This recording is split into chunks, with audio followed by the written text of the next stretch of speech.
Hello and welcome. This is Grant Hughes of Grant Hughes Investigates on YouTube. This channel evaluates all aspects of true crime. As you are aware, videos and live streams in this genre often discuss elements of crime that may be disturbing to some viewers. If necessary, take the precautions needed to avoid these feelings. Factual information related to cases is the key to fostering rational true crime discussions. Fortunately, you will find that here. Please hit the like button only once, share the video, and subscribe if you like my content. Thank you very much for watching.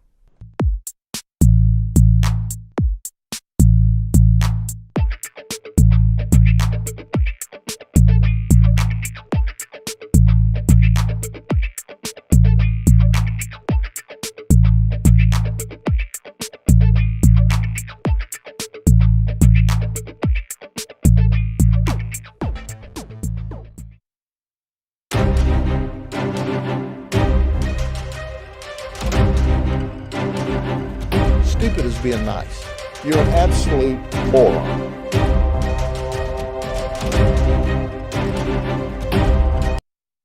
I actually like that sound. That's pretty cool. Anyways, where's the screen here? Got my foot up on a chair over here.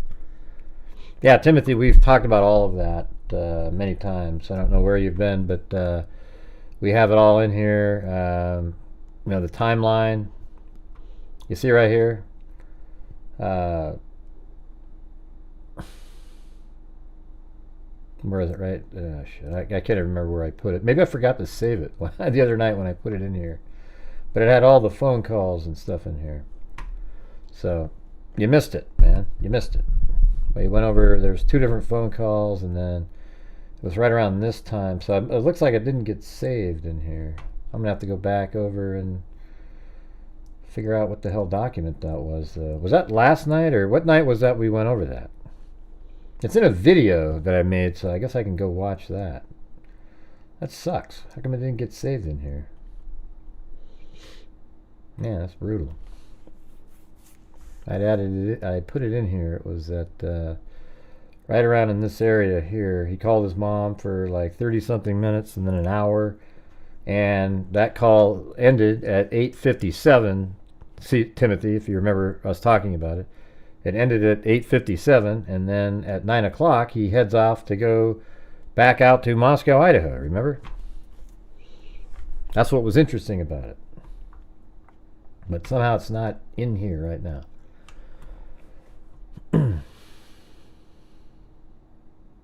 Jesus.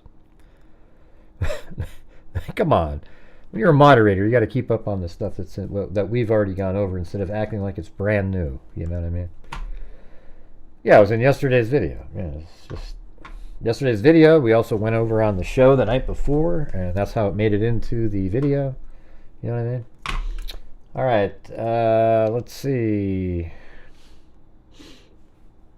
I'm gonna go. There's these certain pages that I was looking up that I wanted to go over. One of them's like the full Dylan Mortensen, like a really long explanation, you know.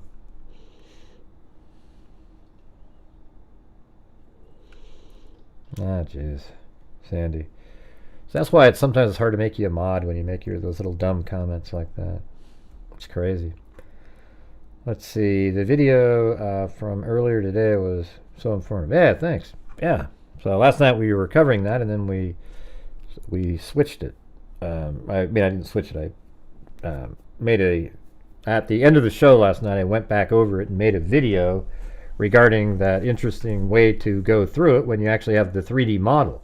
So that's why I think it's interesting that we have the stuff that when we're explaining it, everybody would understand it. And you know, it's better than how other people cover it. You know what I'm saying? Yeah. Yeah, you sure are, Shannon. You sure are. Let's see. I've had 2 surgeries since April. Sorry. Yeah. Yeah. Well, that's the thing, Sandy. It's like you make these really ridiculous comments for no reason, and you get the show started off on a shitty note. So try to not do that. See, I fell asleep last night before the stream was over. Hey, cool. Let's see if you're old enough to get the reference. The electric guitar intro sounds like the introduction to Quinn Martin. I don't know. I don't know about that.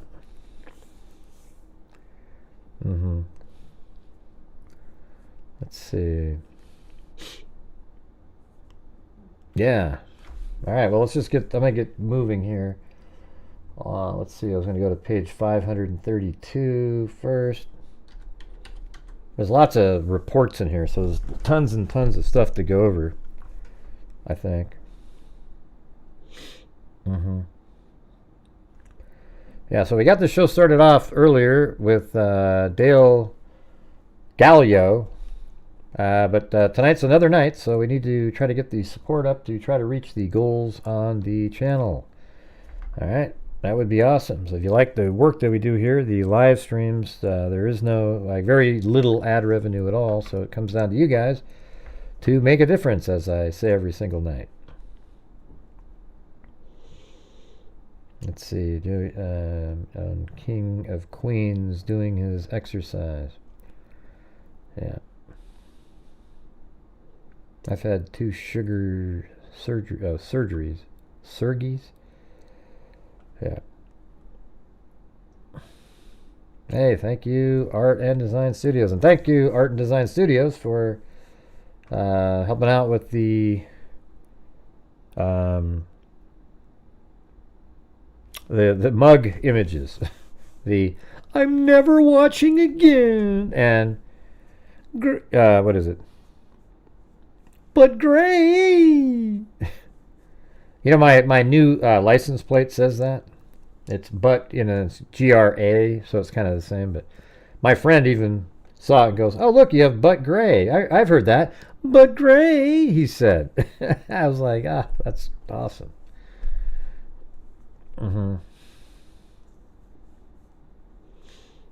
Yeah.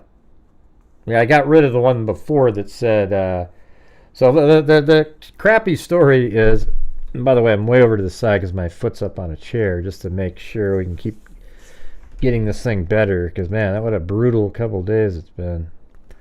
Oh,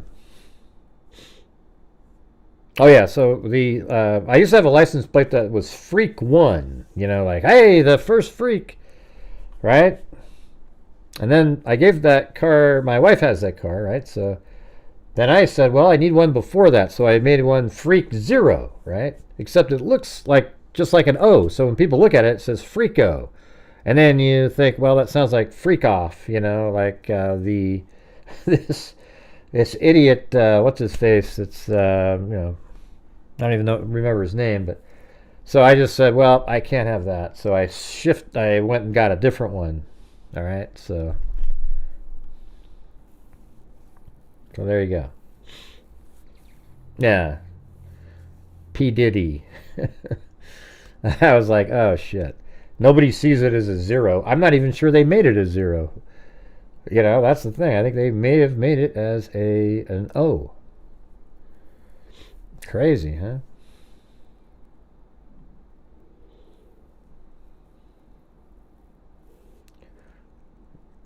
Give me ideas, no way.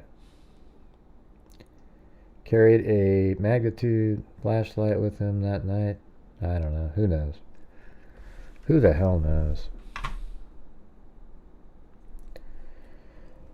All right. So, anyways, we're gonna start right here, and this is the. Let's see. Yeah, this one I thought was just really interesting. It goes through their kind of timeline and how they figured things out and everything. I mean, like in the house itself. Hey, it's Linda Howell, as in Linda Moulden Howe of the Cattle Mutilations and Crop Circles. Thanks, Jeepers. Been waiting for Gray's analysis of these for 3 days. Well, I didn't have they came out yesterday for the public.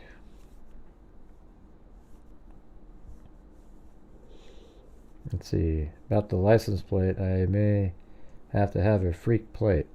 Yeah. It's okay. We just have them over here. I have the one, the one that I took off sitting over there. It's pretty funny. All right, let me move this. Maybe I can do it where my head's turned completely over here. Yeah, I guess I could put it right there, I guess.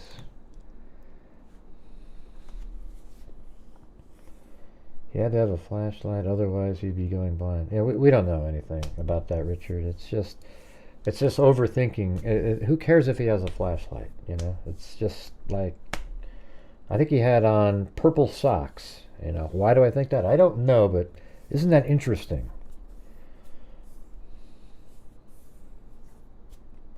Yeah, Kohberger never went down to the first floor. The light that Bethany likely saw was probably the light when Xana went downstairs, and that's just her memory of it. And then the big boom sound was the same loud thud that everybody else heard.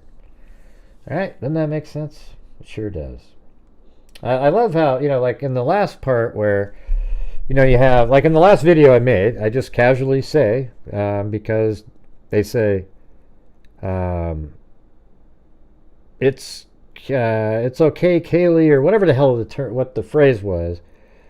And I just realized that's exactly what, it's okay, I'm going to help you. Almost all the same words were in there. And so for me, I don't have to spend time like wondering, oh my God, it was Kaylee. They were saying Kohberger said Kaylee and everything. Because that's not really, you know, and these guys are writing down after the fact what somebody said. So it could be either an error in the, you know, writing it down, because she probably said, yeah, I thought I saw Kaylee, and then I heard somebody say, hey, there's somebody, I'm going to help you. And then the guy conflated it and wrote it down like that. Yeah.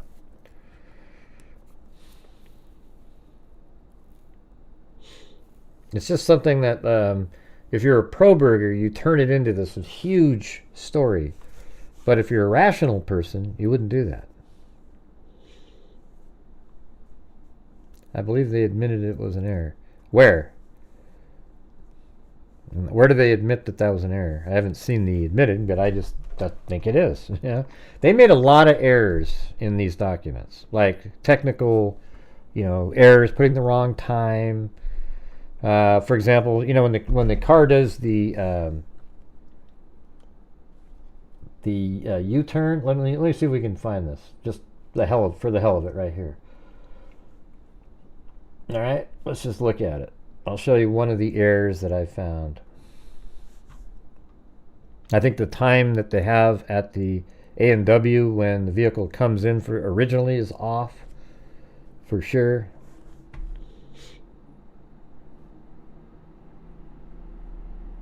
So we'll just look at that really quick.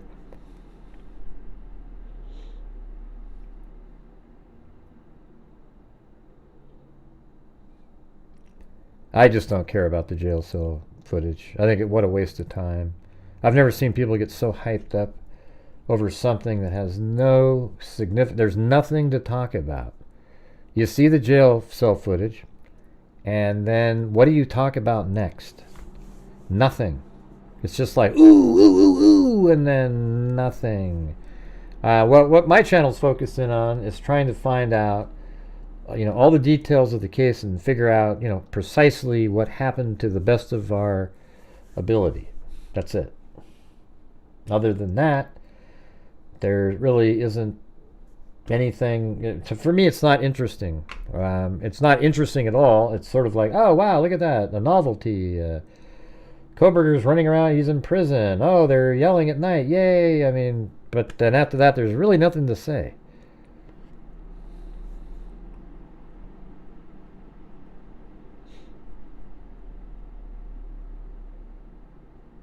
Okay, I'm just going back in time for I think it's in here. All right, so when he does it's coming up here, this is it right here. Right after that, goes back, comes around, and right here does a 3-point turn. So look what time that is, 4:06:52, right? And so if I go over here and get the, let's see.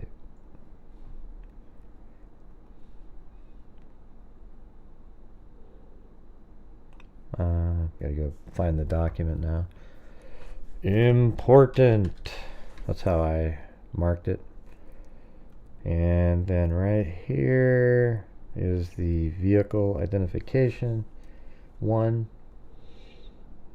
And then if you go down to, it has all the whole timeline in here, right? So if you scroll down to the 40 west, look at right here. It says a vehicle matching the description of vehicle 1 travels west on Queen Road and performs a U-turn at the intersection with King Road, then travels east on Queen Road. Well, look at the time they have, 4:06:31. All right, but it's actually 4:06:51. See, like, even just look at the clock up here. If you don't want to believe my clock in the corner, if we go up to the one in the upper right-hand corner, here comes the vehicle. Yeah, you know, they could actually be, let me go back. They could be referring to right when it shows up into the scene. They do this a lot. Let me go back. And that might actually make sense. Okay, yeah. Okay, so it's not actually an error. They're going by that time, 4:06:31, just like they do every other time when the headlights are first seen on that camera. Then it goes over here and does a 3-point turn. Okay, so that isn't one of their errors, but one of the errors is the, there's a couple timing errors that they have. What am I looking at? Mermaid, what am I looking at?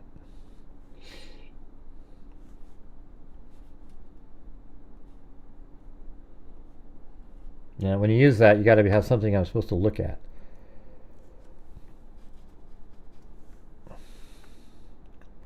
Where did you get those eyes? Almost 3,000. There isn't 3,000 people here, you guys. It's not real. It's one of those chat bot things. I don't know.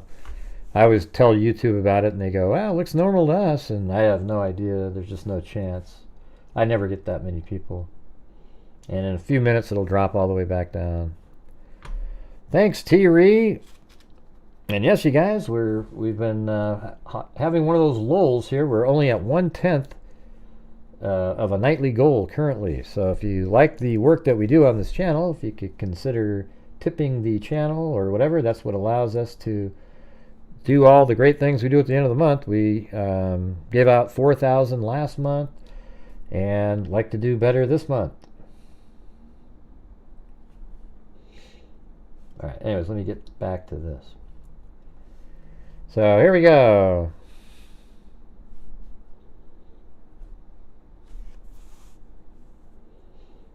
Jeepers creepers, where'd you get those peepers? Here, let me open up my, doesn't look like my 3D model's open, so I got to get that open.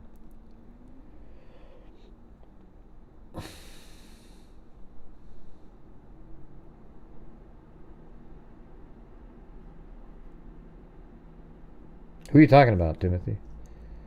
Jesus, what, you guys are being crazy in here tonight.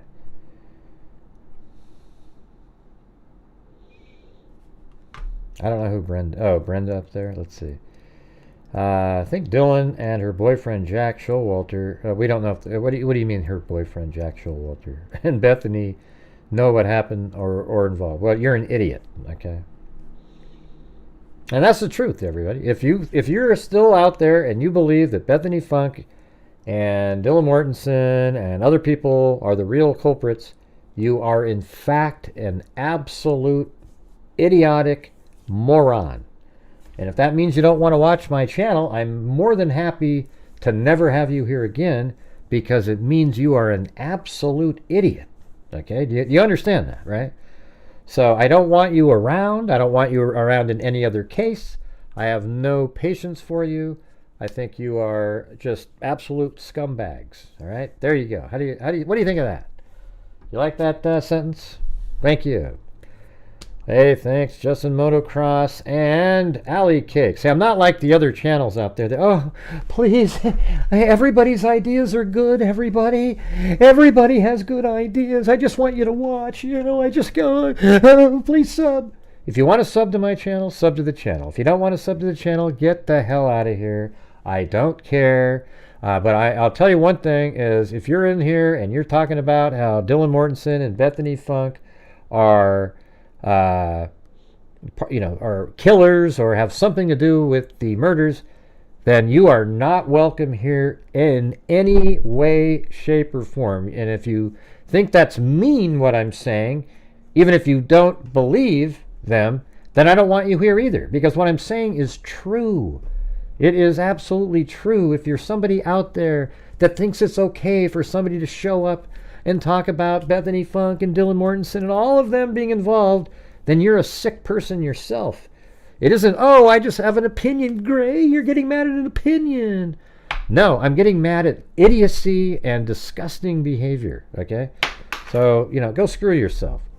I just don't have any time for any of you, and I never will. And I don't want you here on any other case after this, because that means you have the ability to think that idiotically, and you might do the same thing again.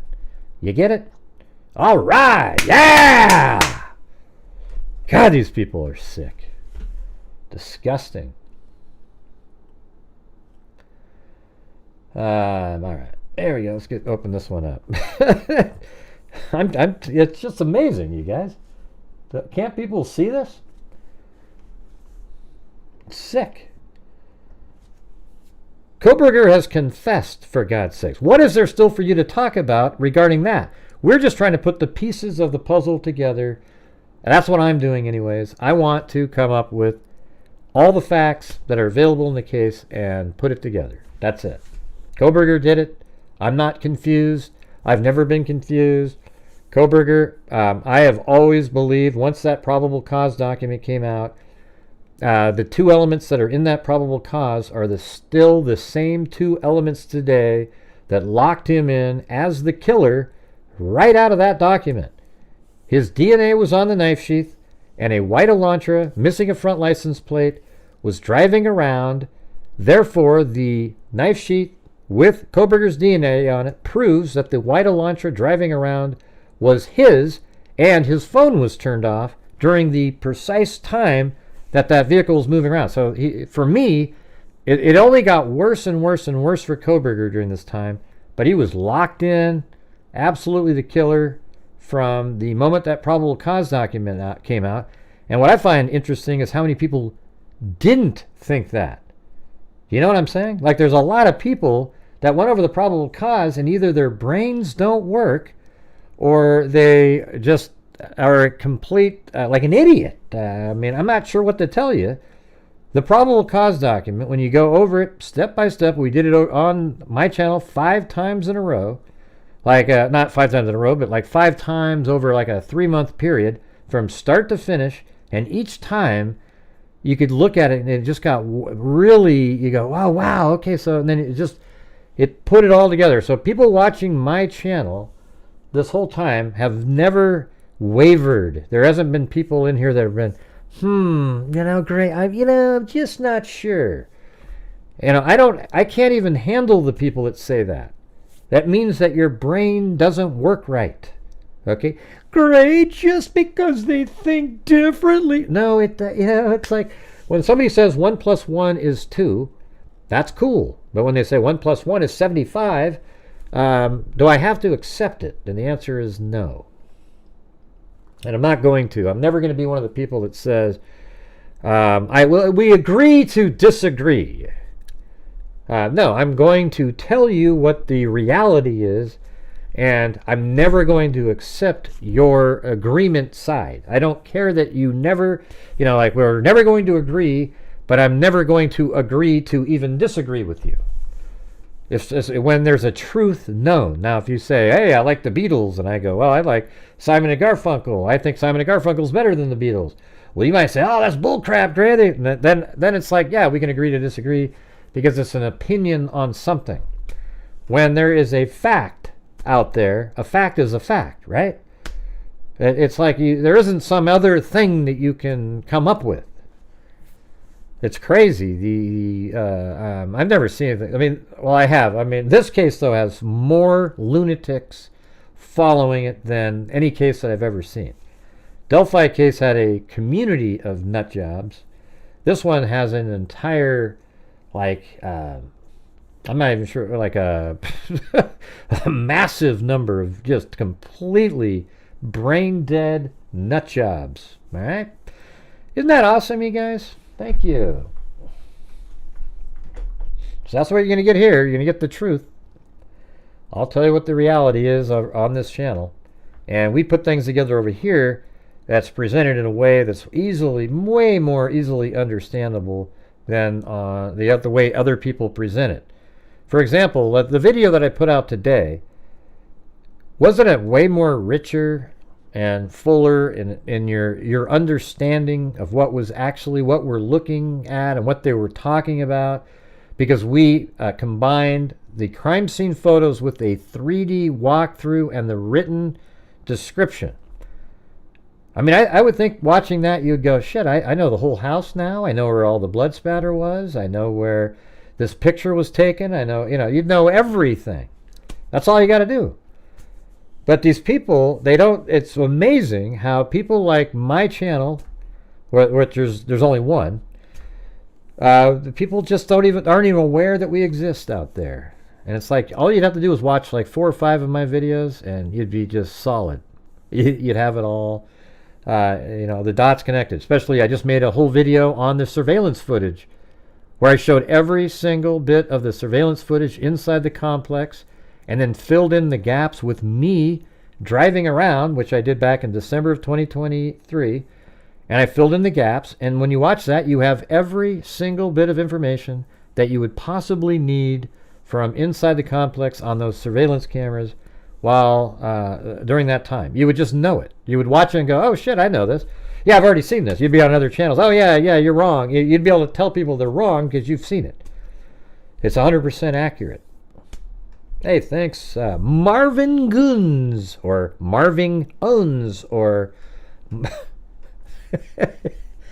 You got to tell me what I'm supposed to be saying on that one. Does anybody know what to say on that name right there?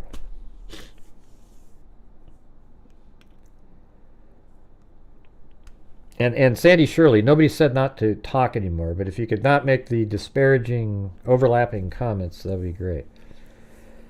Let's see. Yeah. So Marvin Guns. Oh, Marvin Guns. Is that it? Okay. That might be what it is. I want them to tell me, though. Guns like guns. Oh, okay. Marvin Guns. All right. I think it's like a German name because it has the Z, so I'm like, Marvin Goons. Or like Nordic in some way. Yeah. Now, we need to get some more channel memberships gifted tonight, you guys. We've only got one. And we're still only at like a fifth of the goal, so...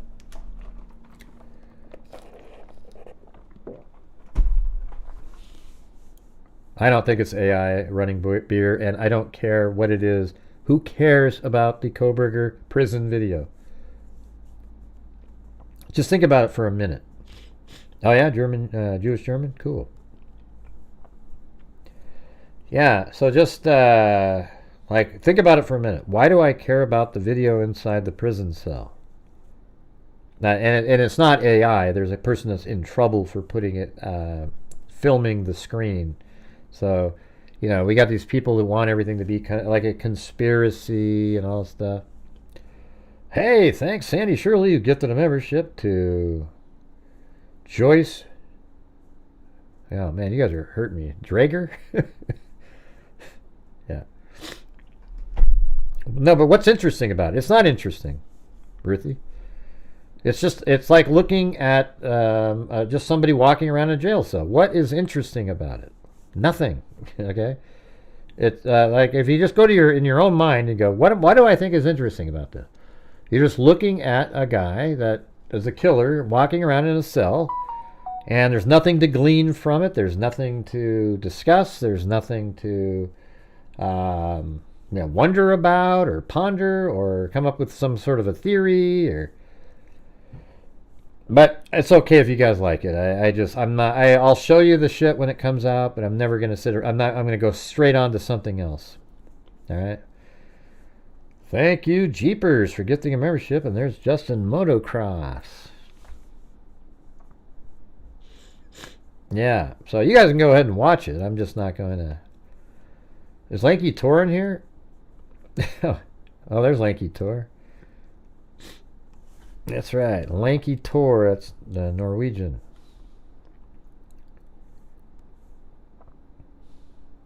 No, victims and murder.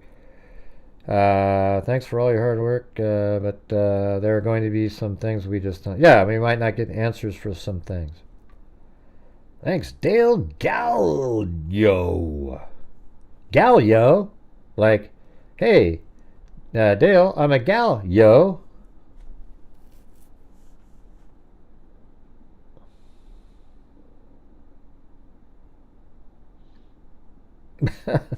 Yeah, I mean, I think everybody should be putting the. See, I'm not. My channel, I don't care. I'm not sitting around. Like, I'd like to grow faster and have more people watching, etc. But I don't have any patience for the.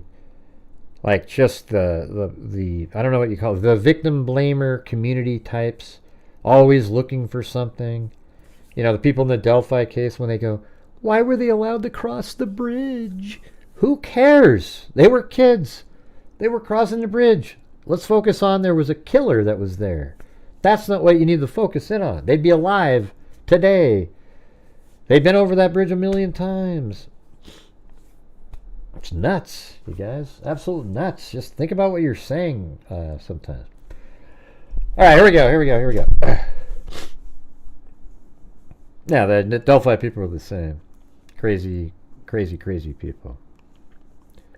Based upon the processing of the crime scene and evidence collected, investigators believed. I'm trying to figure out a better. If I can. I'll just tilt my head to the side, I guess. Investigators believed Kohberger drove to the area and parked at the back of the residence. So this is going to tell us all the stuff that they think. So maybe let me make sure I got my map open. Okay, we got that. We have this open. This might be another video for tomorrow. We'll have to see how it goes. And here's the house. Let me put the ceilings back on. There we go.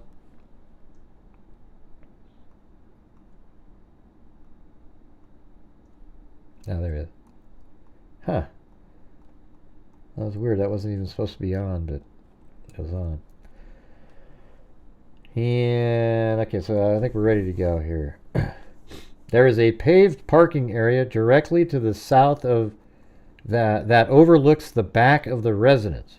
Kohberger most likely entered the residence through a sliding glass door located on the second level and rear of the residence, and then proceeded as follows.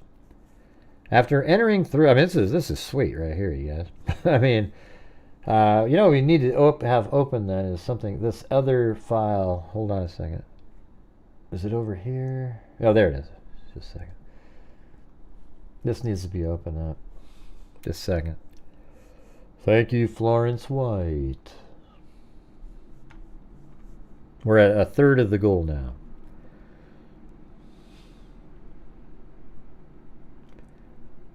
I'm good at all the stuff analyzing the cases, Darren. But yeah, people always say, "Oh yeah, he's good with the maps." Sometimes it feels a little insulting, like that's all I'm good at, you know. But I don't have 5,000 viewers.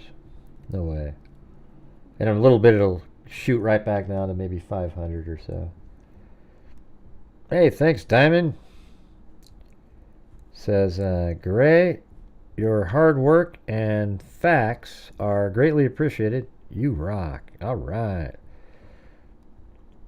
It'd be great if you got we weren't appreciating the people who don't use that. Other email. Okay, well, just try not to just be more like a positive force. It's okay though. Just feels like you do that. Like, oh, there's Gray again doing it. You know, it's like I need the positive comments. But thank you. And I don't know. Let me check my. Oh, thanks, Sandy. Appreciate it.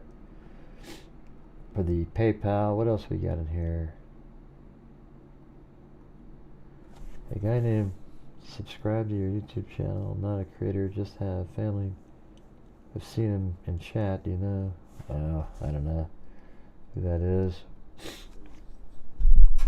Thanks, Lish Smith. All right, so here we go. Maybe this will match kind of what they're about to say here. Let's see. So after entering through the sliding glass door, Kohberger walked through the kitchen area and to a set of stairs that led up to the 3rd floor. Kohberger then went up the stairs to the 3rd floor. At the top of the stairs and directly to the left is a door which was Gonzalez's bedroom. So this is sort of like what we did yesterday, or in today's video. So here we go. Here we are inside the kitchen now. And we go this direction. Excuse me, inside the kitchen. I gotta get rid of this little. It'll keep spinning if I don't get rid of that. All right, there we go. So right here, we're in the kitchen. And walking down the hallway, there's the stairs that go up. Now this one, I think I go into the way I did this one. Oh no, I do go up the stairs. So now we're going up the stairs. We're at the top of the stairs here. And then on the left, coming up the stairs, this is Kaylee Gonzalez's room. But they're actually talking about Kohberger here. What did he do? So he goes up to the top of the stairs, and the bedroom on the left is Gonzalez's bedroom, and to the right is a short hallway that ended into a bathroom and another door to Mogan's bedroom. Most likely Kohberger checked Gonzalez's bedroom. I wonder why they think that. Saw was empty, and then moved into Mogan's bedroom, where we believe, this one is for the people who think maybe Kaylee was the target, but, you know, if he was looking through the window and he saw Madison go to her room, I don't know if he would have checked that room, but he might have. Most likely, Kohberger checked Gonzalez's bedroom, saw it was empty, and then moved to Mogan's bedroom, where we believe both Gonzalez and Mogan were asleep in Mogan's bed. So Gonzalez was in her bed, but then moved probably like around 2:50 or so when they were calling Jack on the phone, and that they just fell asleep together in the same bed.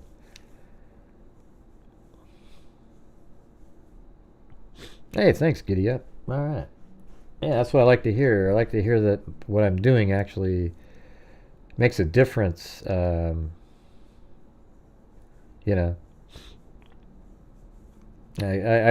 what I try to do is once I figure out what the reality is in a case, I try to put it together in a way that people can watch it and then they go, oh, wow, okay, and make it simple.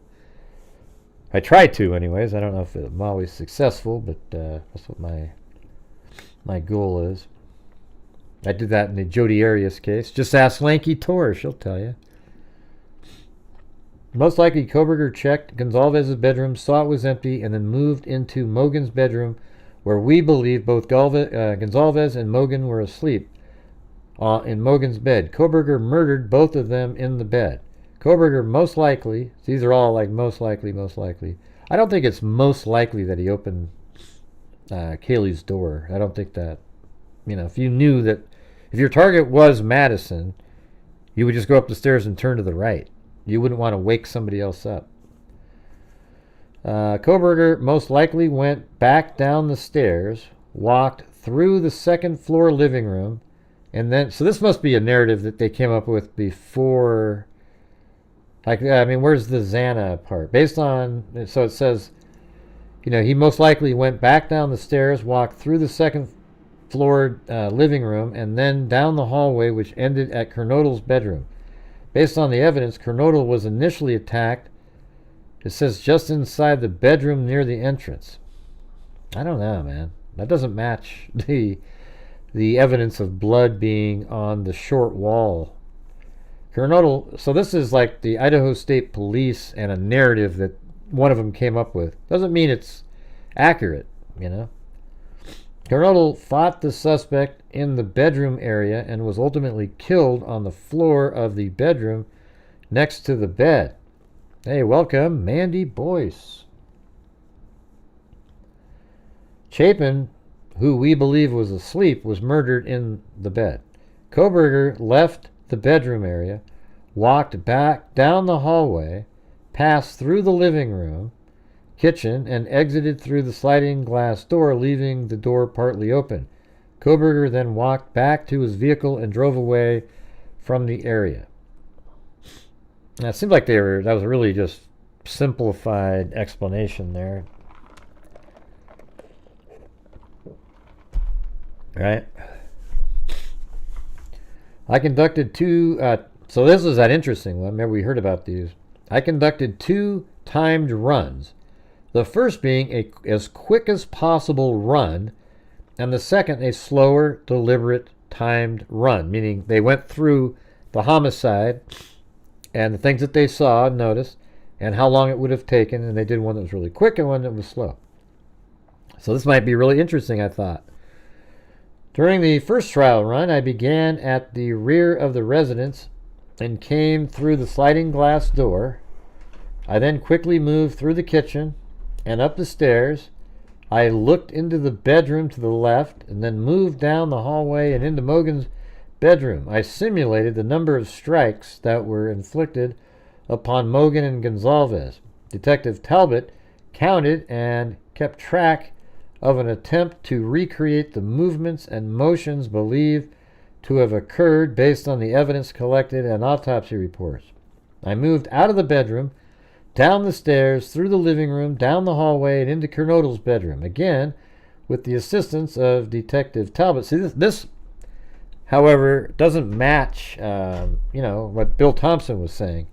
How, the guy chased Xana down, etc. I simulated the number of strikes that were inflicted upon Kernodle and Chapin. I then exited back down the hallway, through the living room, through the kitchen, and out the sliding glass door. Corporal Payne reported a time of approximately 1 minute and 30 seconds. Okay, you see what I'm saying, you guys? I made a video that was 9 minutes. Then I made one that was 7 minutes, and they were all way, way too long. And I said that even... like when we go over it, I go, man, this is, you see, he'd already be out of here by now. But hey, guys, we're still only at like a third or 40% of the goal, you guys. So we need you guys' support tonight to reach there. Should be pretty easy. Right? So, when we do this show, I don't know if you guys are aware, but my channel has donated $255,500 in the last 5.5 years. And... the only way to do it is we make the goals every single night. We have a lot of people watching. Every amount counts. It's just what we do here, right? And we have a scholarship fund that we just completed. We've got a DNA fund to fund. We've got fund. So the channel needs the income to survive, and then we give away tons of money as well at the end of the month, as all the freaks who have been here all these years have seen. All right, so it makes it kind of, we got to have the momentum of people supporting the channel during the show, or it just sort of, kind of flows off into nothing. I don't know how to explain it, but man, it gets really discouraging when there's like these long lulls. Let's see. So on the second run, slower and deliberate, I followed the same path throughout the residence, but at a much slower, methodical pace. I again entered through the rear sliding glass door, opening it slowly to make no noise while doing so. Then I walked as quickly as I could through the kitchen and up the stairs, attempting to make no noises. I looked into the first bedroom and then slowly moved down the hallway into Mogan's bedroom. Detective Talbot counted and kept track again as I recreated the movements and motions believed to have occurred inside the bedroom. I exited the bedroom, moved back down the stairs, through the living room, down the hallway, and into Kernodle's bedroom. The movement to Kernodle's bedroom was slower than the first run, but still somewhat quick. I again simulated the movements and motions that took place inside Kernodle's bedroom, then exited the back down the hallway through the sliding room, through the living room, through the kitchen, and out the sliding glass door. Corporal Payne reported a time of approximately 2 minutes and 30 seconds. I mean, that's crazy, right? Like, it's still way faster than a lot of people. There's no way, Gray. You know? Thanks, Lillian. I'll tell you what's even more demoralizing is after you tell everybody, hey, if you're out there, if you could please help support the channel, not one person. You know, it's just like, Jesus. Do you think, here's one right here. Hey, do you think Brian Kohberger knew beforehand specifically where on the bodies he wanted to stab? I think definitely knew where to hit him in the neck, you know, that kind of thing. So yeah, I think definitely. I don't know if all the stabs to the bodies and things like that.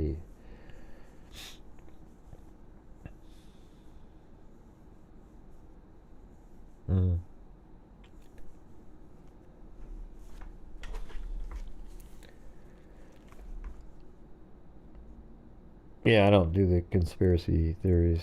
But you guys, the channels like mine are the ones that need the support from the people watching. Not the idiots out there, right? It's been one of those slow ones.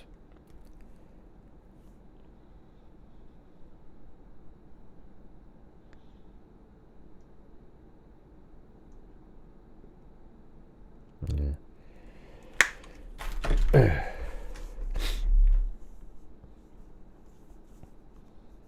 Alright, so it says, we additionally walked through simulated path that Kohberger may have possibly taken from the vehicle to the back of the residence, the shortest and most direct path going from the parking area and moving east to west along the back of the house. Let's see, east to west, let's see, a second path moving east to west along the back of the house took approximately 30 seconds. A second path starting, so what parking spot is that talking about? The shortest and most direct path from the parking area to the back of the residence. The shortest and most direct path going from the parking area, so they're talking about the front parking area in this one, and moving east to west along the back of the house. Took approximately 30 seconds. The second path starting in the southern edge of the property. And so when they're saying southern end, they're talking about like over here. And then east to west is like this. So maybe they're saying maybe parked over here. I mean, I don't know. That first one was pretty vague.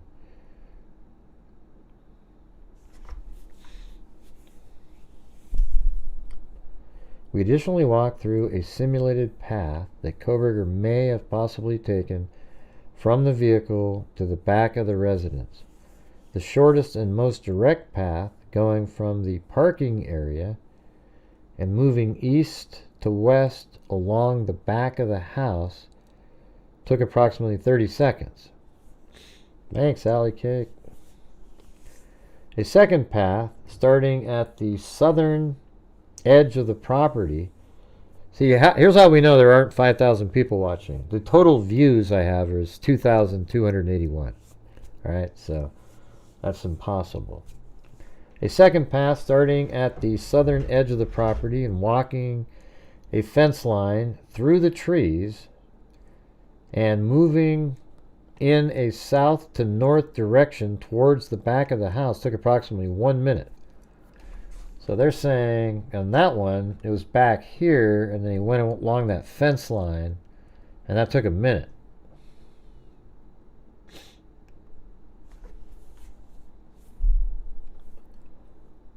The time to make the same two paths at a running pace were approximately 6 to 7 seconds for the short path and 10 to 12 seconds for the long path. The timed runs revealed that it was possible for Kohberger to have carried out the murders in as few as 2 minutes and 6 seconds, going at a fast pace on the shortest route to the vehicle, or as much as 3 minutes and 45 seconds. This is including the entire time inside the house, going at a slower pace along the route to the vehicle. At a slower pace on the longer route to the vehicle. So that means inside the house, if you added the 233 over here with the, I think the 1 minute, it's 333, they say 345. And then the other one up here, 30, where was it? Right up here, a minute 30 plus the 30 seconds would be 2 minutes, and there you go, you got that. Now, this concluded the simulated timed runs through the residence. I thought that was pretty interesting. Something interesting to look at.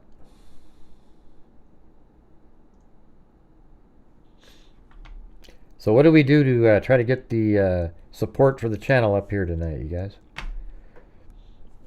I guess I'll have to set up a goal, see if we can do it. Let's see, what are we at? This won't even get us there, so we'll try it though. We'll give it a shot.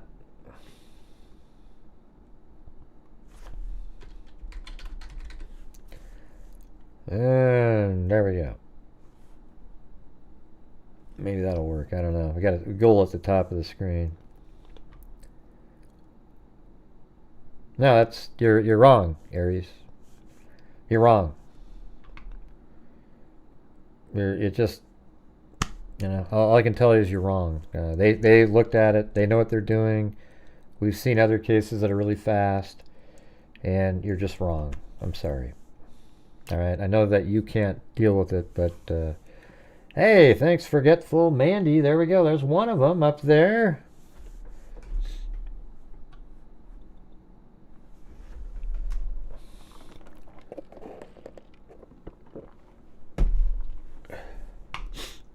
All right, what is this thing? Girlfriend. Okay, I'm gonna go to the other page that I had marked down, and that was, it's way up there. It's the Dylan Mortensen stuff, right? You guys maybe have seen other people. I don't know. I don't know who's covered what. Like I said, I don't watch other YouTube channels for anything other than just, oh, they're live. Okay. I don't try to learn something from them. I just want, what I want is when I'm doing my show, I want my thoughts to be my thoughts and not me hearing somebody else say something and then regurgitating what they thought. And then if I listen to somebody, I don't know if my thoughts were my own at that point.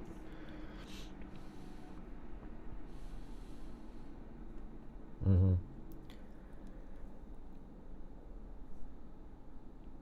No, we got trolls that just sit here. Like if I did a poll right now and I asked if I had said who watches the show, we had 50% one time. There's people that literally are that stupid who sit around and can't just wait and watch the show, and they don't even like it. Imagine doing that. You're sitting in bed, you know, before you go to sleep at night, you get in your room and you sit down, and maybe your wife says, "Hey, what are you going to watch?" Something I hate. How come? I don't know. It's just, what a weird people these people are.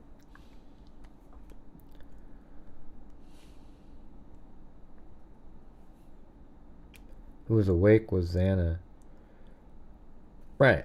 Well, I mean, Kaylee was awake. Yeah. Yeah, we got to reach the goal, you guys. And I know you guys, some people are here, oh, who cares, Gray? I just want to watch the show. I want to watch the show. But this is what we do on this channel. People support I do the shows. We go over the stuff. And then the people watching support the channel.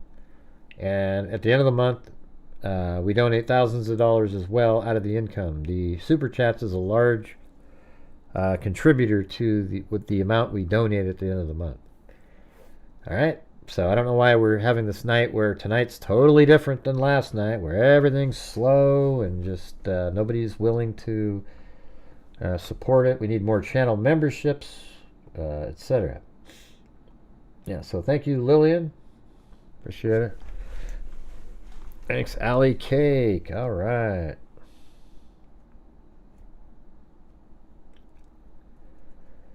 Yeah, what about Nick Balance? What about him?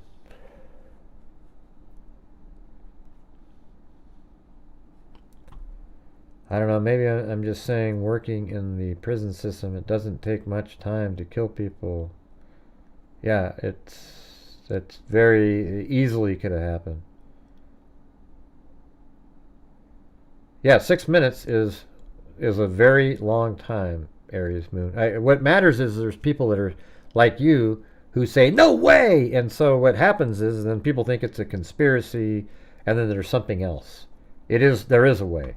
I don't think Kohberger even entered the house until 4:13 or 14, and he left at like 4:19.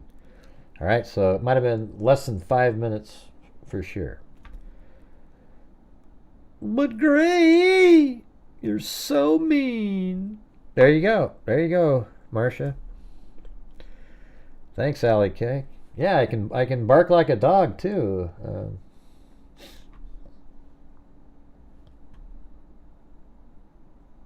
Right. So here we go. I don't know if I don't really want to start at the very top because it's just talking about like stuff earlier. I want to get right to the like this portion right here on number 19. It says she explained the plans for Saturday night, including a like I don't know Sigma Chi fraternity party on campus.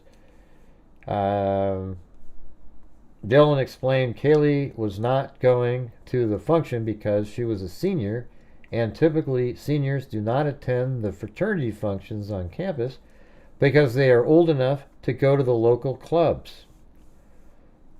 Thank you, Marvin Guns. Can you go over again what happened to Xana? Was she on the stairs or not? See, I think she was. I don't think that in the Idaho State Police, whatever that thing we read a minute ago was accurate. They seem like they've developed a lot more information since then.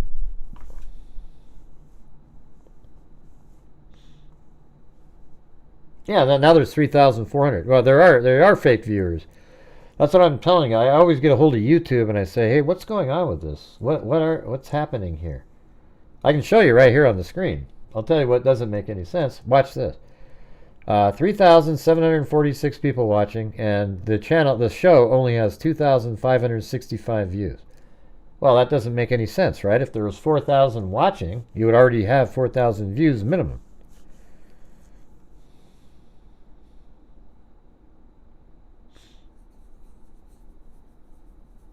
Right.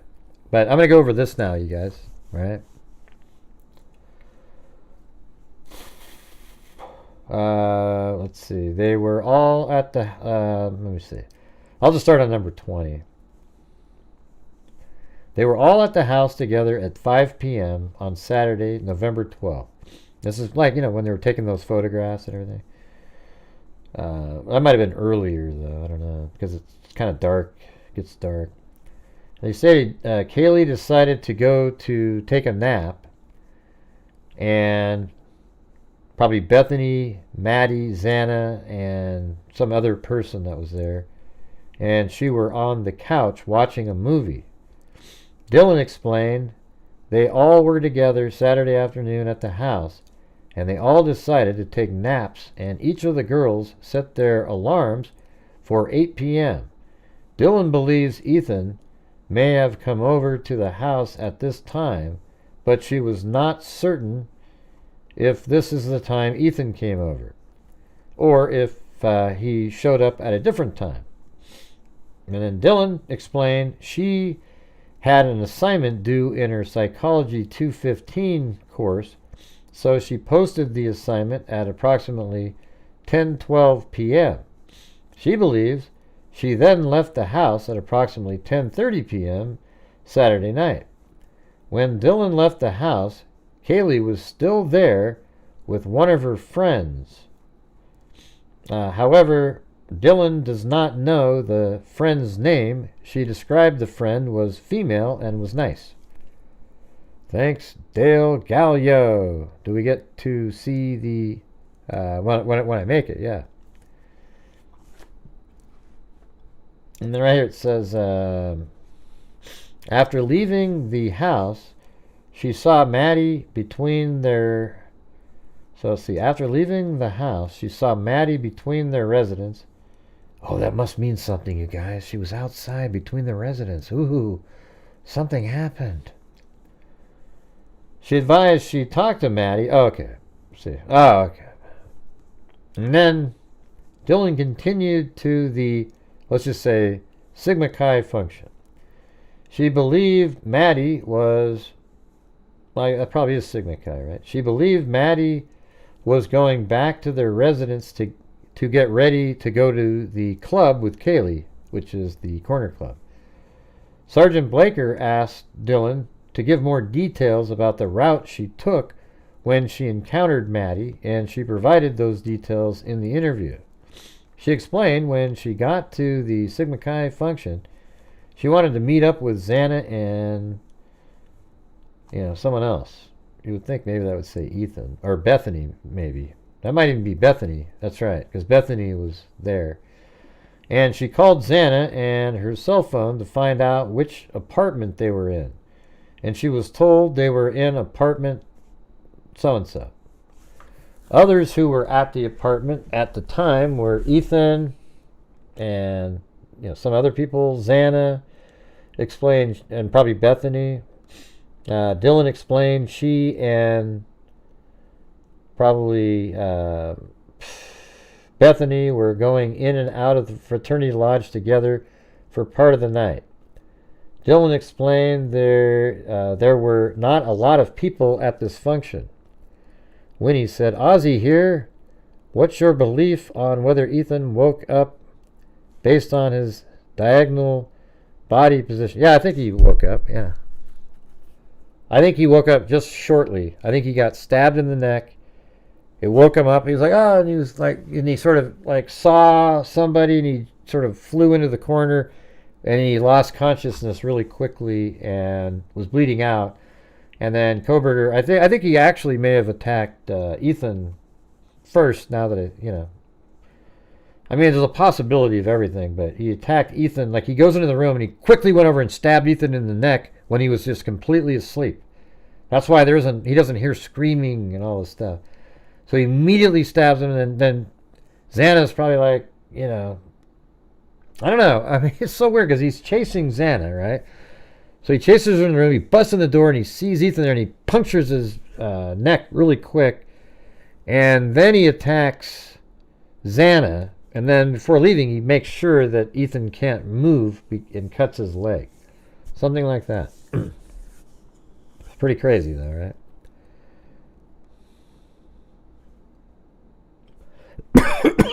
Yeah, it's... There isn't 3,000 people watching, you guys. I've already explained it 400 times. There might be 400 or 500. You'll see in a little bit it'll finally level back down. But you guys, we need your guys' support in here tonight. I hate having to ask on here. I want people to just realize that that's what we do on the channel, is try to reach the goals, and at the end of the month, I'm making videos to try to augment this slowness that seems to be how people are nowadays. It used to be you guys were always supportive and easy, like it just ding, ding, ding, hey, great, I didn't have to say anything. Now I have to ask 1,700 times. I make videos to try to augment it, and it's just getting really frustrating and old. I don't like it. I don't like asking. That's the thing. It seems like I have to, though. Thanks, Layla. Yeah, and if you don't have the funds, as I've said 100,000 times, you don't need to explain to people why you don't have it, etc., etc., etc. You can just watch. I don't even know what that picture is. What does that mean? This little grumpy, that face with the red face. Hey, thanks. Richard Watts, the only person who's allowed to type in all caps.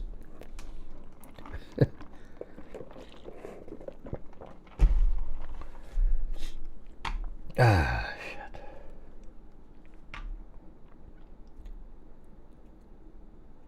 Alright. So down here it says, she further explained after she met up with Bethany and the two of them then went to some other apartment.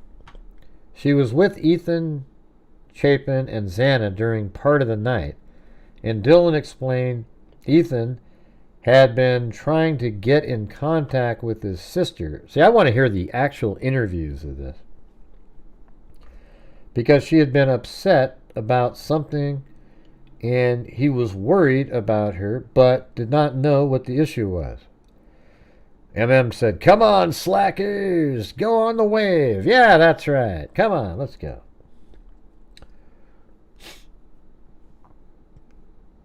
Yeah, and the thing is, I'm only talking to people who can afford it and feel like they want to help support the channel. If you're living on, some means where you can't afford it, then don't send anything in.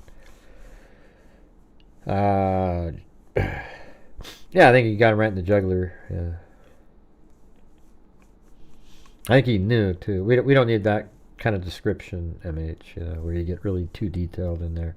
It's just you're trying to like, hey, look how much I know, everybody. Yes, he got stabbed in the jugular vein. Yeah, all right.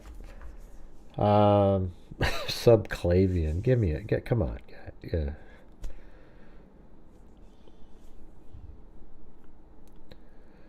That's ridiculous. I mean, come on.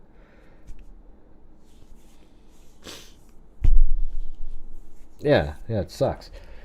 So, you're, let's see where we at. She was with Ethan, and because she had been upset, oh, that's right. So Ethan had been trying to get in contact with his sister. We heard about this on one of those specials, because she had been upset about something, and he was worried about her. But Dylan did not know what the issue was. She remembered Bethany told her, or let's see, maybe the sister. She remembered, told her brother she had not been answering her cell phone because she had been sleeping. She described Ethan as being very protective of his sister, as well as protective with all the roommates. The group of them then went to visit somebody who she had previously met through Xana, and maybe Bethany was also there, including, who knows who was all there. When asked how much alcohol she had consumed, she explained she had been playing Rage Cage, which she described was a drinking game, and when she awakened from her nap, she consumed 3 White Claws with an alcoholic content of 5%. She denied there was any drug use and stated Xana and Ethan used, I think that's wasn't it Xanax or something? She advised neither Maddie or Kaylee did drugs. She explained she nor Bethany never touched that stuff. Probably. Maybe that's Bethany. I'm just guessing because it's blacked out.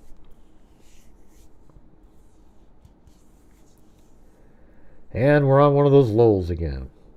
I think somebody needs to toss me in prison. Maybe that'll get us moving here.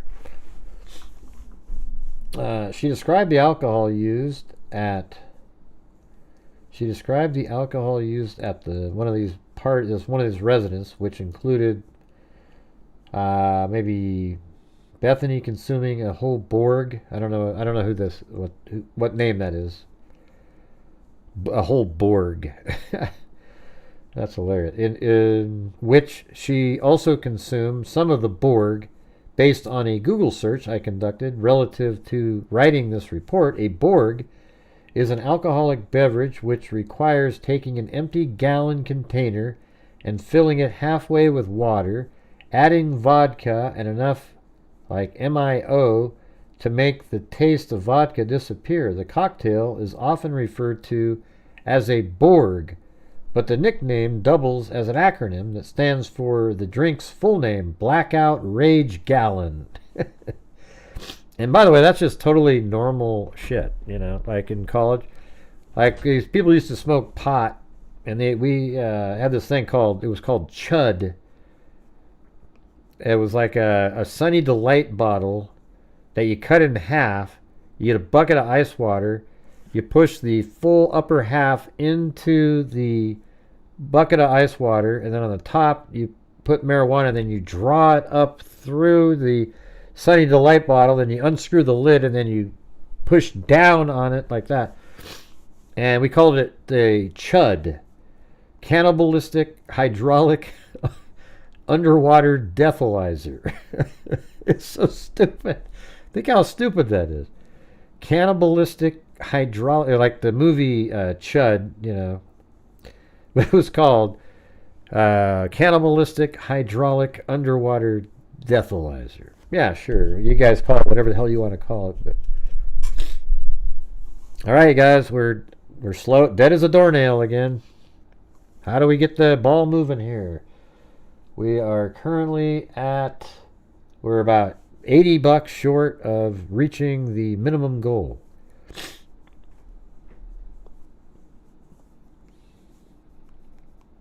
Yeah, so we're down here. All right, so that drink was called, that was a cool name though, look at that, the Blackout Rage Gallon. She described something as being extremely intoxicated, and that she, probably Bethany maybe, and that she had continued to consume alcohol, and because of Bethany's intoxicated condition, Dylan advised she, or I don't know, to come back to her residence with her to watch movies. Okay. Right, because remember how Bethany was in the living room watching movies with somebody? Movies, and because of Bethany's intoxicated condition, she called a sobro, which she described is involving a sober freshman fraternity member who is designated driver for fraternity and sorority members who are consuming alcohol to drive them to their homes safely. She advised it was only she and Dylan that went back to the residence using the sobro. She did not believe anyone else was home. When the two of them got home, which she believed was sometime between 1:15 a.m. and 1:30 a.m., she was intoxicated, and because of that, she does not remember what time it actually was, but believed it was between two times mentioned. She further advised she made popcorn in the kitchen, this is Dylan, and she and Bethany watched Vampire Diaries together. Approximately 20 minutes later, maybe that's Bethany, so maybe these are other people that are there. Bethany returned home. The three of them laid down and continued to watch Vampire Diaries, because why would that be blacked out when the only other person returning home that you would black out would be Bethany Funk. So maybe these in the kitchen, and and maybe this is a friend of Dylan's. They watched Vampire Diaries. Approximately 20 minutes later, Bethany Funk returned home. The three of them laid down and continued to watch Vampire Diaries. She believes, I don't know. Funk may have walked home, and then she advised she does not know what time. Yeah, look at Wendy Woobles. She's challenging everybody with a wave. See that up there? Don't leave her hanging, you guys. There it is. She believes Funk may have walked home, and then she advised, and she came from Sigma Chi, I think. She does not know what time. Jeez, I don't know what time. Why are they both blocked out? She does not know what time Bethany and somebody, or maybe, I don't know why you blacked that out, went to bed. She had already gone to bed and does not know when Funk may have left or when Funk went to bed. At approximately 2 to 2:30 a.m., she awakened because Maddie and Kaylee arrived home with grub truck food and they had mac and cheese, which Dylan explained they normally got. All four of them were together, which included, so it was, Bethany, Dylan, Maddie, and Kaylee. Dylan advised they were taking selfie videos. All the girls talked about getting grub truck food. She did not. I don't think Maddie and Kaylee would be wanting to get more. I think it's just Bethany and Dylan wanted to get some. Well, who's going to be following Wendy Wooble's wave, you guys? It's getting really weird in here. When people do the waves, you would hope people would go, yeah, let's do it, because they're trying to help reach the goals. Yeah. Yeah, so at approximately 2 to 2:30 a.m., she awakened because Maddie and Kaylee arrived home with grub truck, and now we're down to the part where, they advised they were taking selfie videos in the room.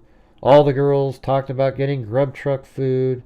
She did not believe Xana and Ethan were home because their bedroom door was open, and she did not see them. She discussed whether she may have been mistaken about this fact, and then she said she was certain she saw their door was open and they were not home.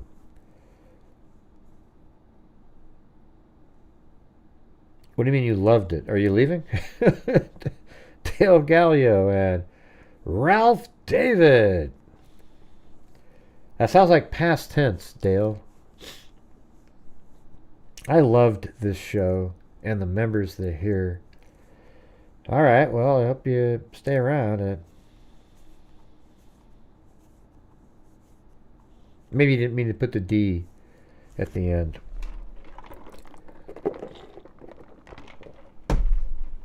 I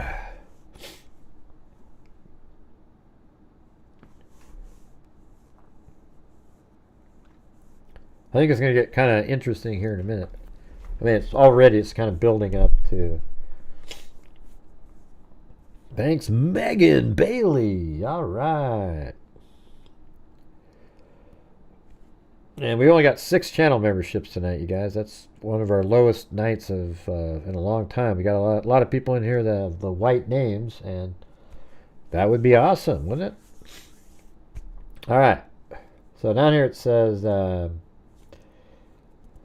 Okay, at approximately 2 to 2:30, she awakened because Maddie and Kaylee arrived home with grub truck. We already went through this part. The fact that she said she was certain she saw their door was open and they were not home, meaning when they were in the living room or whatever, they did not see Xana or Ethan at all. Hey, thank you very much, Forgetful Mandy, who bought 5 memberships for people. She then went to bed, so Dylan went to bed, which she advised was after texting the Uber driver. So she texted the Uber driver, and then they decided not to go after all. So she went to bed, but, the Bethany does mention how Dylan went to bed, but then Bethany and Madison went outside to let Kaylee's dog outside. Welcome, Shelly 513.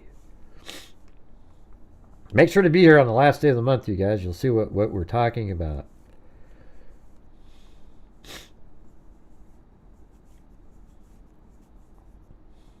And so next one is, Dylan looked at her phone to determine what time she had texted the Uber driver and said her phone said 3:10, but it's an hour off. So it's actually 2:10. But after further discussion, her phone said 3:10, but hers was different. Hers was in Moscow, Idaho, and she's from Boise, so her phone was off or something. But I thought phones automatically updated. But after further discussion, Dylan admitted she was some confused about whether she was using Moscow time or Boise time. And Dylan explained that her timeline may be off by an hour because of this issue. During this interview, referencing Boise time instead of providing the time it would have been in Moscow when these events were occurring on the 13th of November. She explained she uses Snapchat as well as her cell phone to communicate with her friends. She advised if there is lack of texted communications on her cell phone, it is because she had transitioned to using the Snapchat app for her method of communication. She advised her log-in information with Snapchat is, and gave her password. She did not. Wow. Why would she do that, Proburgers? Why would she give them just so free and easily her ID and her login information?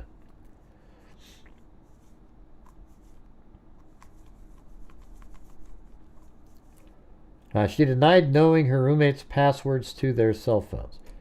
While they were together, they talked about ordering grub truck. I thought we already talked about this. And she then texted the Uber driver at approximately 3:10 a.m., but that's actually 2:10. She explained she texted, "Are you driving by chance?" At approximately 3:13, which is actually 2:13, Dylan texted her back. She then went to bed.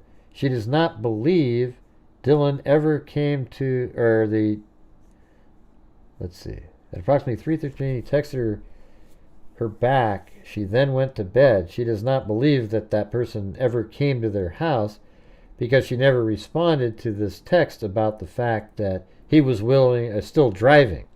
So he was still driving, but she never responded. So he obviously then was like, okay, forget it. She advised the Uber driver is in his 30s, is married, and has one child. She advised all the girls knew him and liked him. The Uber driver, then Dylan advised she is not certain if she stayed awake to watch more Vampire Diary episodes or if she went to sleep. She was not certain if she locked her bedroom door, and she was not certain if she locked the sliding door because she was the one who usually did. I thought we were told that it was broken. But she did not. But she also volunteered in her statement that she believed Moscow was a safe place, so the sliding door was not always locked. Okay, well, maybe that was it. She does not remember if... I think Kohberger was prepared to break the lock, but it was often unlocked, so... Just like Danny Rolling, he used a screwdriver. Because she was the only one who usually did, but she also volunteered in her statement that she believed Moscow was a safe place, so the sliding door was not always locked. Hey, thanks, Shelley. Thank you. I'm usually a replay watcher, and thank you. Here towards the goal.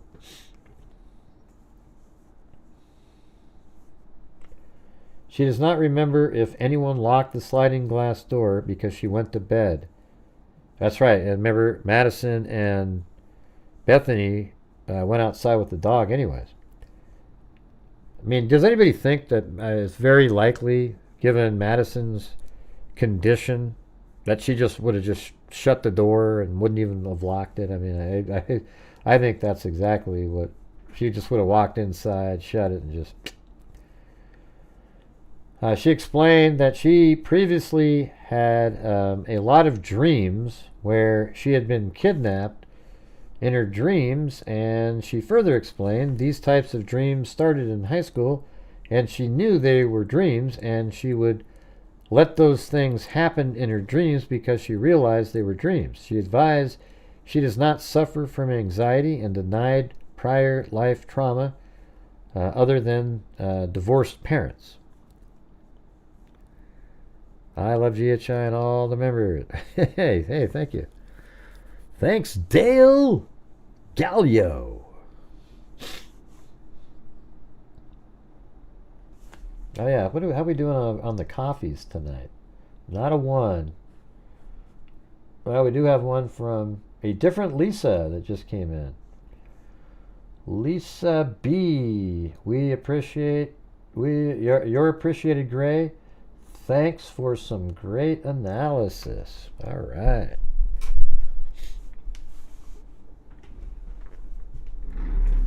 What's my foot doing over here? Yeah, it's a little, somewhat swollen, but it's not bad. You had to fix the typo.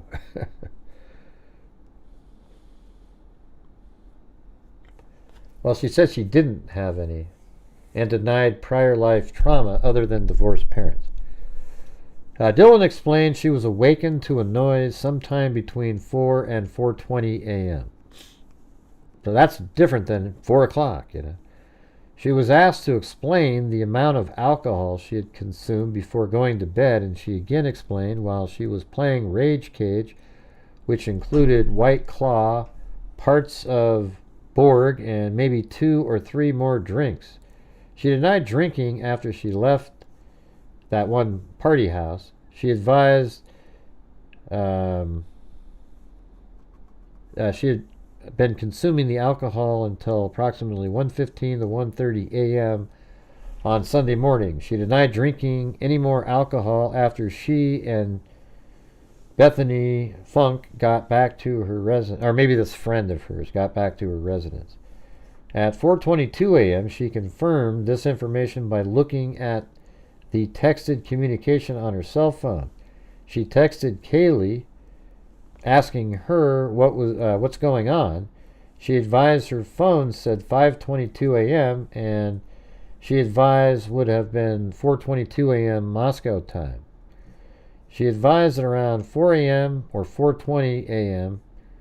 she heard Kaylee singing and playing music. Really? That's crazy. So she hears Kaylee like playing with the dog. You remember that? So now she's singing and playing music at 4, right? She heard who she believed Kaylee walking up the stairs. See, her mind's just, because what's going on is they're being attacked up there, and she doesn't know if she was hearing music. They were just yelling. She believed it was singing and playing music. And then Xana goes up the stairs. She heard who she believed Kaylee walking up the stairs. Well, we know that's Xana. And Dylan advised she heard Kaylee say, "Someone's here." But that's likely, well, I don't know if it's likely, but a lot of people think it's Xana. And she sounded frantic. Dylan described Kaylee's tone as somewhere between talking and yelling, like, "There's someone here." She believed it was Kaylee who was walking up the stairs with Murphy. But it wasn't, I wonder why she thought Murphy was walking up the stairs. I wonder if it was like Xana walking up the stairs, and maybe Xana put Murphy back in the room or something. Wouldn't that be interesting? She believed it was Kaylee who was walking up the stairs with Murphy. She said she heard who she believed to be Kaylee running down the stairs. Well, it's Xana both times here. Kaylee is in bed. That's why she was killed in bed. Does anybody believe that this is really Xana going up and down the stairs? It makes 0 sense. Because why would she end up in the back of in the middle portion of the bed? You know what I mean? It just doesn't make any sense. She said she heard who she believed to be Kaylee running down the stairs. She advised Murphy was barking at this time. So, wow, that's probably right around that 4:17 time frame. As a matter of fact, that's exactly right. That's when Xana is being chased down the stairs. That's that sound we hear. Yeah, let's go listen to that again. Look at this. So it's like right here. Some of this is stuff that I added back in. So this is 4:16:53.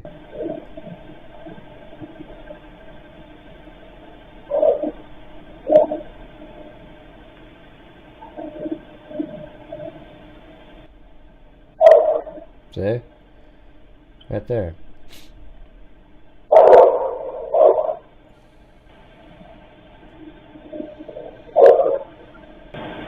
Yeah, Xana was being chased, yeah. We said that.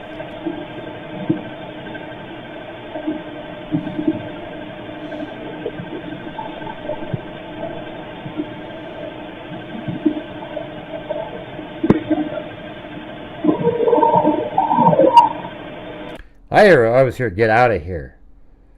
Get out of here.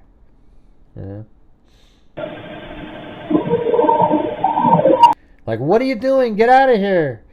Here, watch this. I'm going to play this again. I'm going to do the same technique they do with the... I think it says, "What are you doing? Get out of here." Watch. Listen. "What are you doing? Get out of here." See? "What are you doing? Get out of here." See?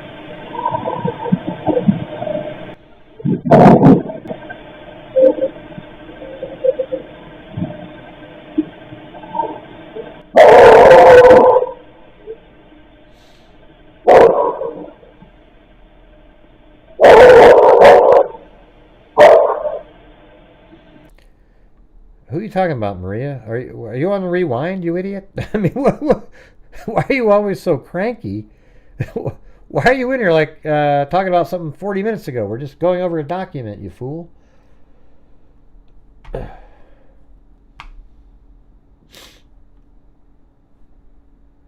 Let's see.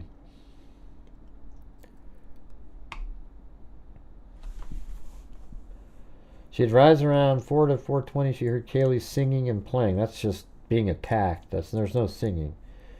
She heard who she believed Kaylee walked up the stair. Let's just change the name. She heard who she believed was Xana walking up the stairs, and advised she heard Xana say, "Someone's here," and she sounded frantic. Dylan described Xana's tone as somewhere between talking and yelling it. She believed it was Xana who was walking up the stairs with Murphy. Or she says Kaylee, but she said she heard who she believed to be, she says Kaylee, but it's Xana running down the stairs because Kaylee didn't run down the stairs. She advised Murphy was barking at this time. And maybe that's why she thought it was Kaylee, because Murphy was involved and thought, oh, she must, they must be connected. All right, you guys, we're still not at the goal, and we're hitting one of those massive lulls again where everybody just sits there and goes, yeah, do the show, Gray, do the show. Let's see. Kelly was walking up the stairs. She said she heard who she believed Kaylee running down the stairs. Dylan advised she has been, and then, man, this whole thing was blacked out. Wonder what that said. Is there any way to unredact this thing?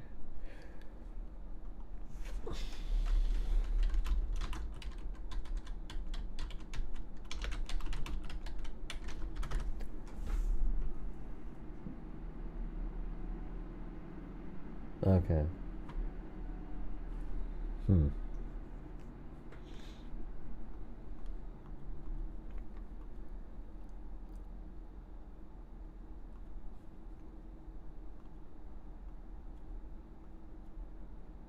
Oh, look at that. That's all that redaction stuff I just moved around, but there's nothing below it. Look at that. See? That's crazy.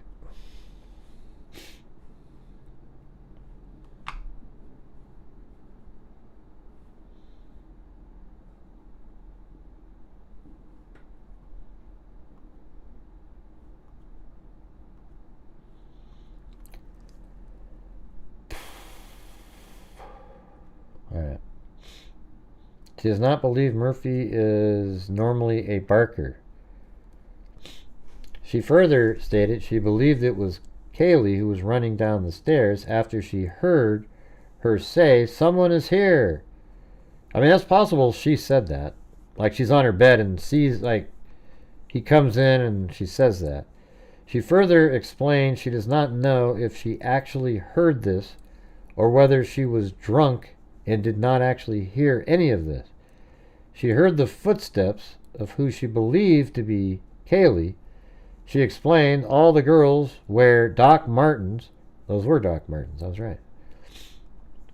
And that is what she believed she was hearing. Kaylee coming down the stairs wearing her Doc Martens. Yeah, but Kaylee was already asleep, like in bed. She wouldn't be running down with her Doc Martens, so they're just shoes that Kohberger was wearing. Because of the sound, or, Xana was awake, though. Because, but she had bare feet, I think. Because of the sound, the footsteps coming down the stairs. Dylan called, no, it's actually, we can look at this. So at 4:19, We have Bethany called Dylan.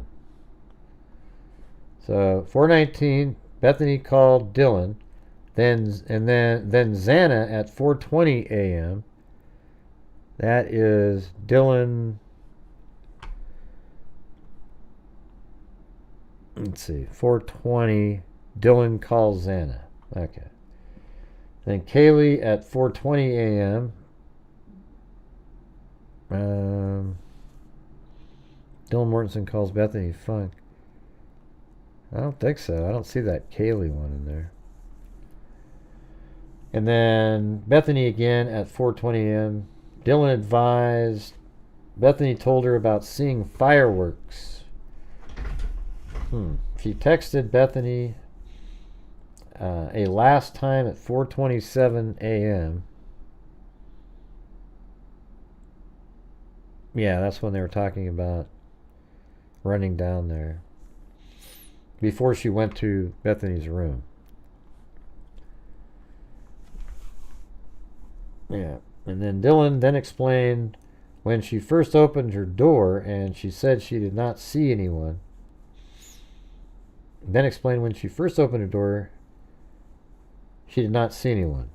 The second time, when she opened her door, she heard who she believed to be Kaylee crying, and Dylan believed Kaylee was in the second floor bathroom. See, that makes zero sense. That's Xana. I wonder why she was thinking that. It's just weird. I mean, Xana was there. Maybe she didn't even know that they were home yet, but maybe, I think she did. She then heard a male voice, which she stated she had never heard before, say, "It's okay, I'm going to help you." So where's the part about her saying, it's Kaylee, or whatever the hell that other phrase was? Believed the unidentified male was in the bathroom and with the person who was crying.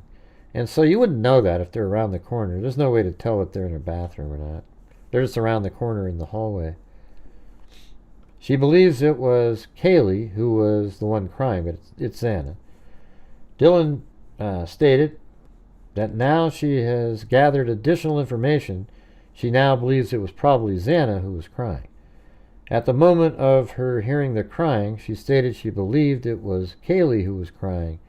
She advised she knows the male's voice was not Ethan's voice. She described the last episode of Vampire Diaries, and she remembered it was two males rescuing a female. She explained it was not violent.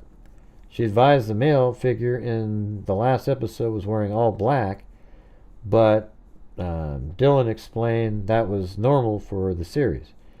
She is not certain whether she heard Murphy barking during the first time she opened her door.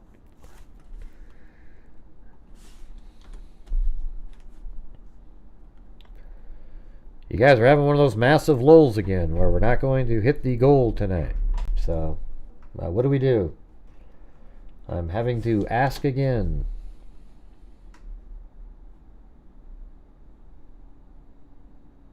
Yeah, we're still about like $30 short of reaching the goal. So if you're out there and you have the ability, either get 6 channel memberships, etc., that would be great.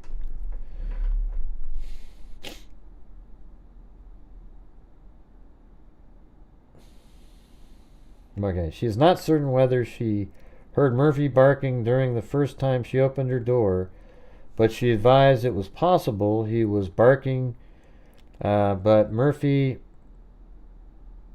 was moving away from the house.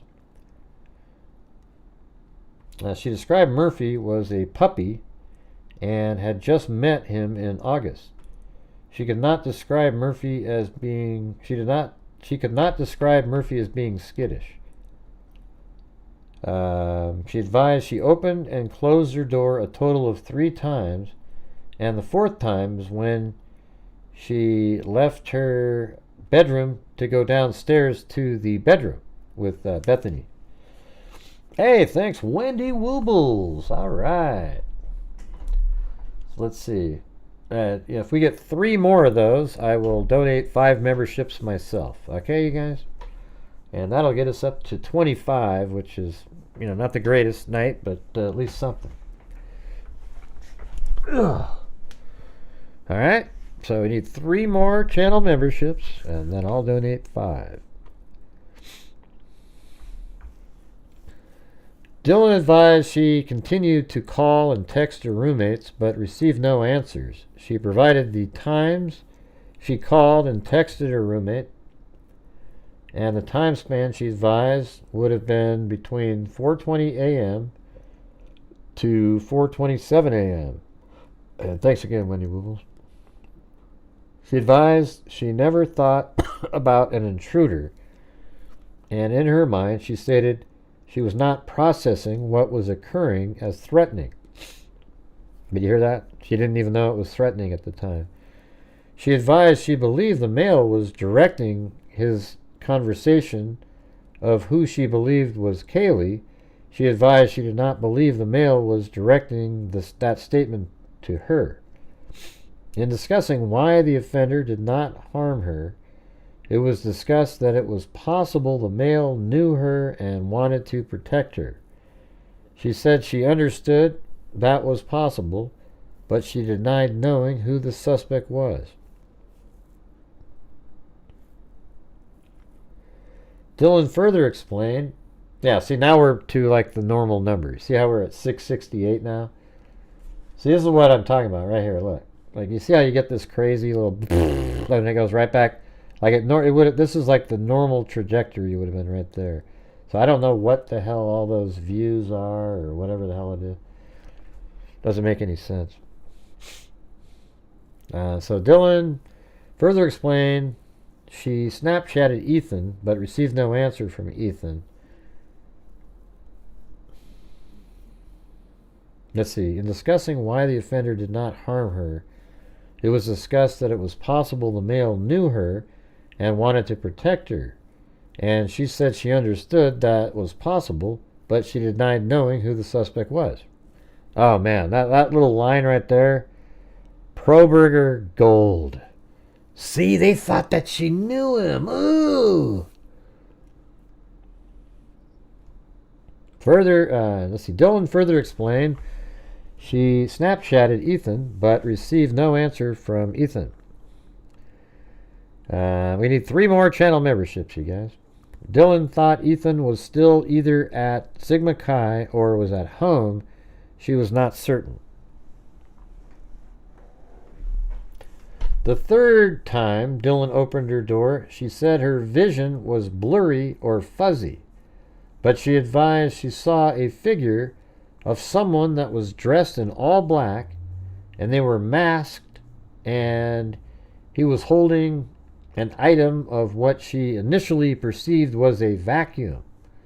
But she said that did not make sense to her. She described the suspect as not being muscular, but being skinny and toned like a basketball player. She further described him as being taller than 5'10", framed by at least 3 inches, so he could have been 6 feet tall. She advised he had not. He had to have heard her call Kaylee and Xana. So that means she's saying now that she did call out Kaylee and Xana's name.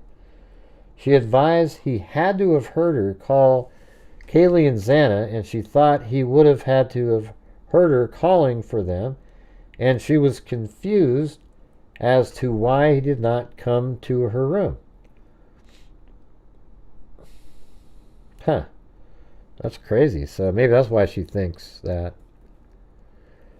Thanks, Winnie. All right, we get 2 more, and I'm gifting 5 channel memberships, freaks. See if we can do it. The 3rd time, Dylan opened... we already did that. Where were we here? He described the suspect as not... Why did not come for her? Yeah, it's interesting, though, because in this one she's saying that she yelled Kaylee and Xana's name out. She described the item the suspect was hiding, which she advised was like a cylinder, and she remembered a cop talking about a bow, so she was trying to ascertain if what she saw was in fact shaped like a bow.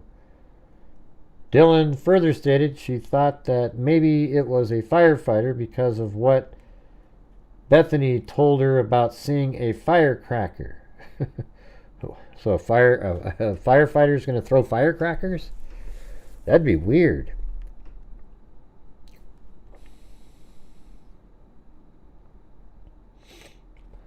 She advised he would have been approximately 3 feet away from her, and she believed, yeah, I mean, that's how I have it in here. Like, let's see, if we go to the end, when he's leaving. See? Like, there's Dylan looking at her door, and there he is. Wearing all black, balaclava. Yeah, so this is... I guess he's not in that shot there. But there he is, leaving. Out the kitchen.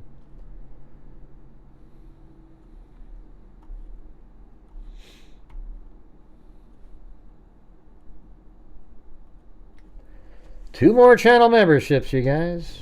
Pretty simple stuff.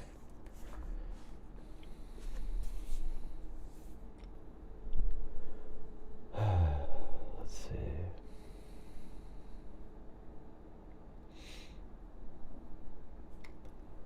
Seeing a firecracker. She advised he would have been approximately 3 feet away from her, and she believed she saw him walking out the back sliding glass door. So she just kept watching him do that. He had looked at her before walking out the back door. She was not certain if he could see her whole body or just her head. Huh, maybe he didn't even notice you. I don't know, but she seemed pretty certain. At 4:22 a.m., well, it doesn't have to be you every time, Dale. I was hoping some other people watching would want to help support the channel in here. The ones that watch every night but don't support the channel. Hey, thank you. Dale Gallio.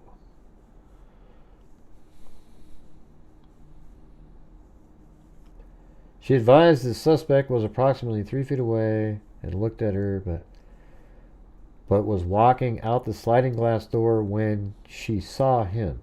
She said she saw his eyebrows.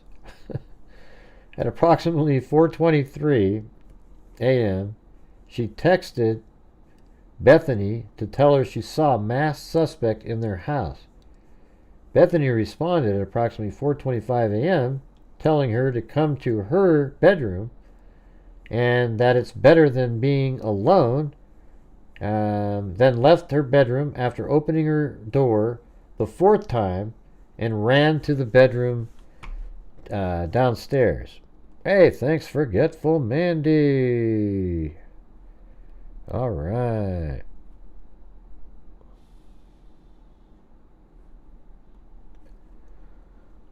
And there we go. And also, I thought I saw another one. Oh, yeah, Jessica Schubach. Thank you. And then I gifted 5. So there you go. There we have it.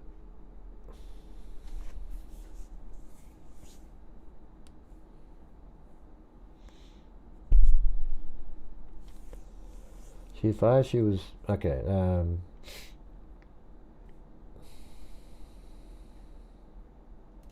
Yeah, so at 4:23, she texted Bethany to tell her she saw a masked suspect, and then she was told to run down to the room. Then Dylan advised when she left her bedroom, she looked down the hallway to Xana's bedroom and could see Xana lying on her back in her underwear, but she thought at the time Xana was passed out. Dylan stated she never went into Xana's bedroom, and she could only see Xana from the hallway, and she was running to get to Bethany's bedroom. She advised she was scared. She saw Xana was wearing her underwear, and she explained Xana was comfortable enough with the roommates that she would wear the underwear around them. So this was not unusual. Huh.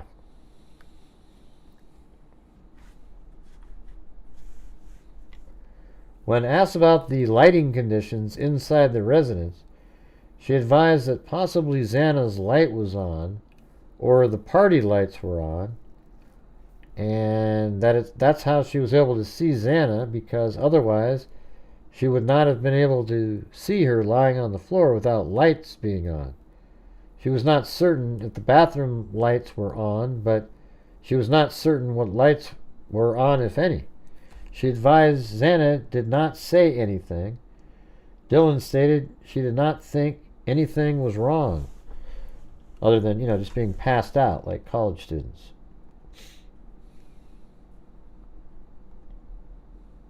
So that's what it looked like.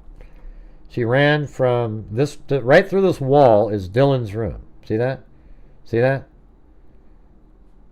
But would Xana lay around on the floor half naked with random guys walking around? Yeah, okay, great, Darren. Then why point it out? Who cares? Jesus, you guys. You guys are ridiculous people. It's just... it's just... Anyways, okay, through this wall right here is Dylan's bedroom, right? So when she ran out just like this. There's a pool, the beer pong table was right there. I think I need to put that in there. But there's a beer pong table right here. And then she goes down these stairs, but on the way, she could look down the hall and see, this is before I flipped her over on her back, but right there you see Xana on the floor. Then she goes down the stairs. Obviously, there's other items in the room, etc.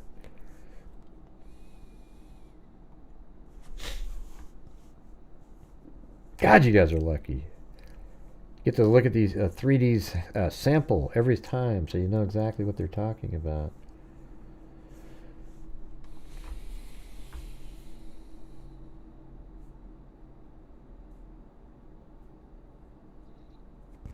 She did not think anything was wrong. She later offered she may have been able to see Xana. Yeah.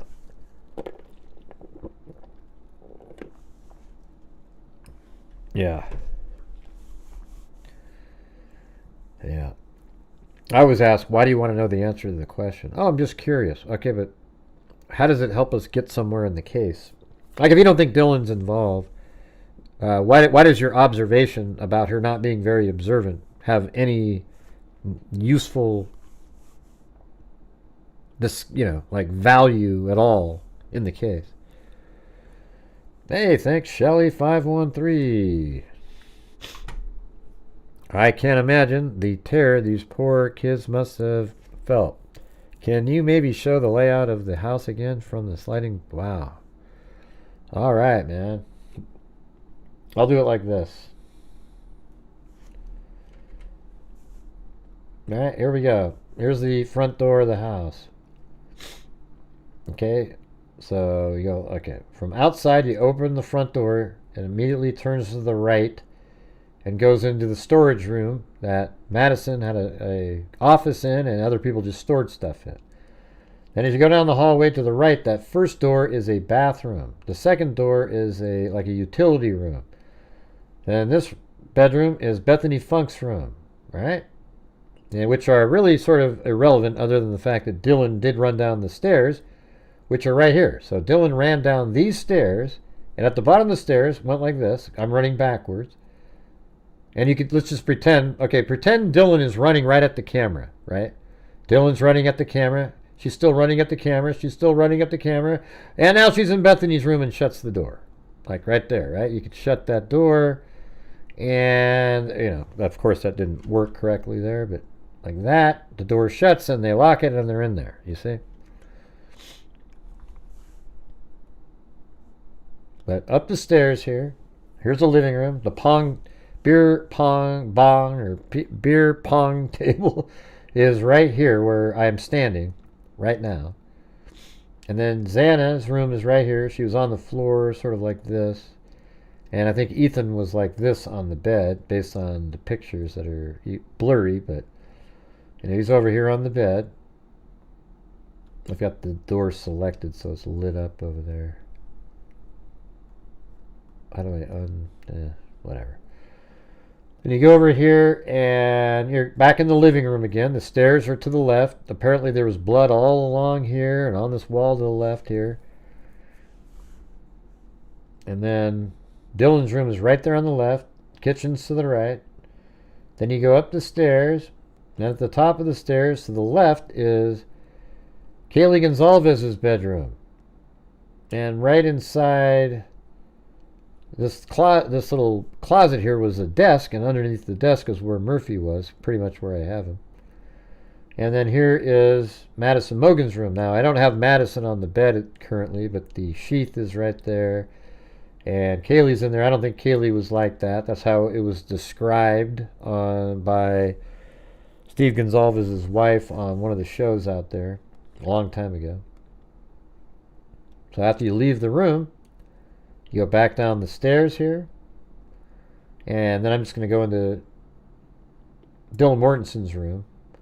So, Dylan Mortensen sees the guy walking from the right here, passes her, and then goes out the sliding glass door there. All right, there you go.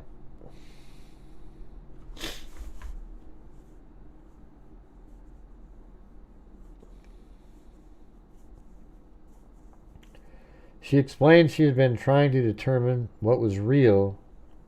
Okay, let me start up here again. She advised Xana did not say anything. Dylan stated she did not think anything was wrong. She later offered she may have been able to see Xana lying on the floor because they also had a Sensi light, and it could have been she was able to see Xana from the Sensi light. She explained she had been trying to determine what was real from everything that she had been talking about with Sergeant Blaker, and maybe she advised she knew the time with Bethany, Kaylee, and Maddie were real because she was she has the video of them together.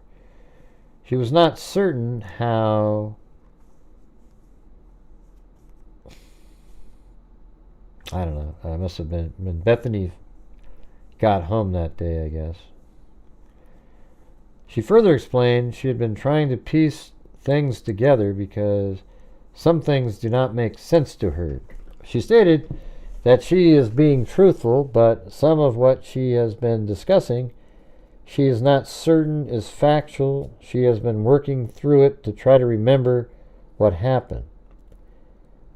Dylan was asked if the female who was crying was saying anything, and she advised no, the female was only crying, and the male was the only one talking.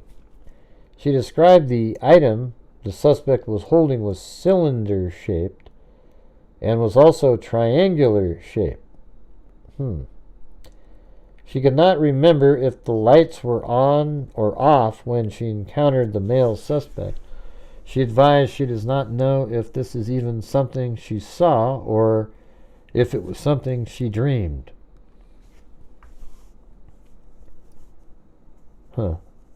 She advised the last time she saw Xana was at some house at approximately 11:04.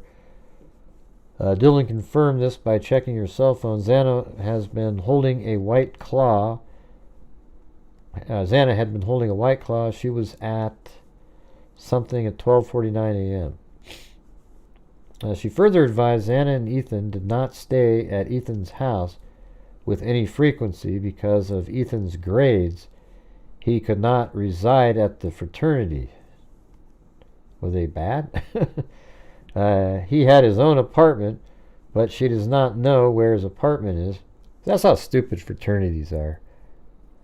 Well, if you have bad grades, you can't live here. It's such a honor to live in the fraternity. Man, I think it's a waste of time, to be honest with you. Complete waste of time. Let's see. But she does not know where his apartment. He had his own apartment, but she does not know where his apartment is because she had never been there. She knows Kaylee and Maddie were home when she went to bed, and Bethany, and from when she saw Xana lying on the floor, but she was not certain about whether Ethan was home. She advised she left and... It's weird that they're going back over this crap again. She advised she left the house at approximately 12:49 to return home. Dylan stated she is certain at 3:11 a.m., which through discussion might have been 2:11 a.m. Moscow time. Kaylee, Maddie, and she were all in the house. She was not certain about Xana and Ethan because she does not know when they came home. Thanks, MM. Yeah, definitely reading Lowell. It's never good to read the documents because people just either forget or don't support the channel. Might be the way I read. I don't know. But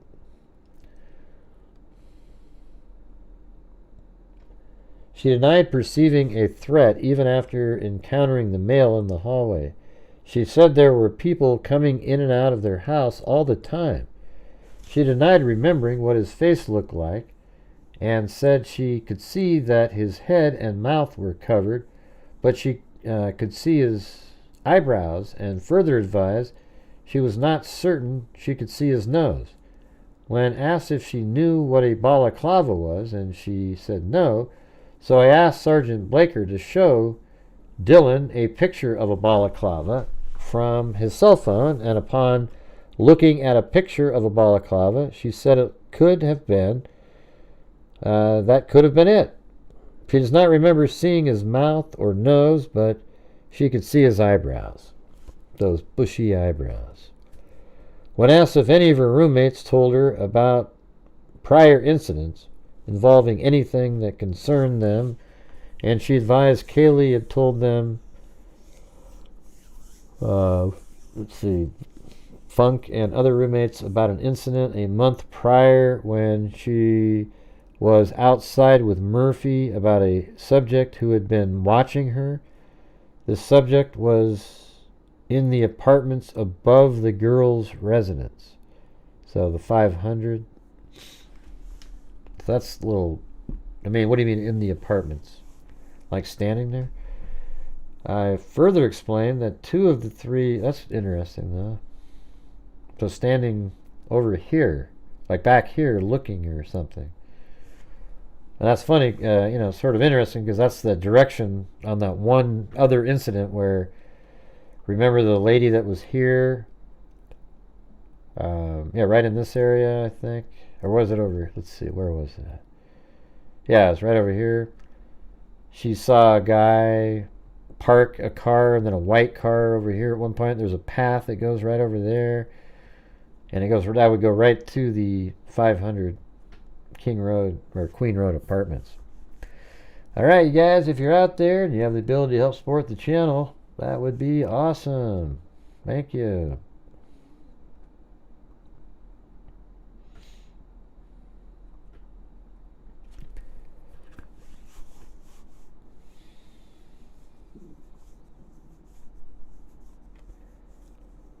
She does not remember seeing his mouth or not. Okay, when asked, the subject was in the apartments above the girl's residence. Dylan further explained that 2 or 3 weeks ago, while at Winco, Kaylee told her about a male subject who followed her from the Winco store all the way to Kaylee's car. Even when Kaylee went to leave, the subject was standing by Kaylee's car. Well, I think he wanted to ask her out on a date. Also, 2 to 3 weeks ago, all of the roommates went to Starbucks together, and when they got home, their front door was wide open, and they do not believe it had been open when they left.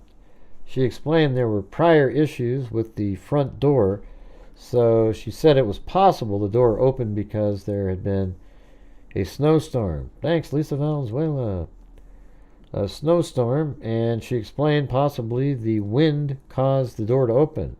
Also, when they got home, the washer was going, which she described was not unusual, but this also concerned her. She explained because of these things, they went to get Ethan's golf clubs to protect themselves when they searched the house. Thank you, Florence White. Dylan explained weeks prior to the 13th, Kaylee told the roommates she heard a woman scream, but no one else heard it.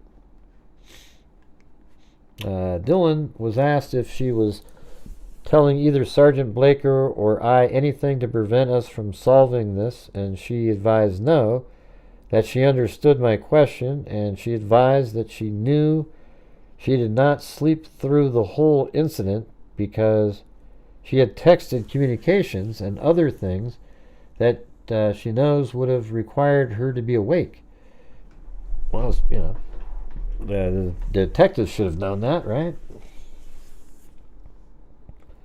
She advised she knows what she heard, especially about hearing who she believed was Kaylee crying and the male voice telling her he was there for her.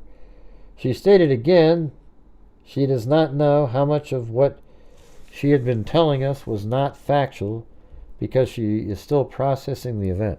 And so that other part where, she says, oh, I said Kaylee, I heard Kohberger say Kaylee.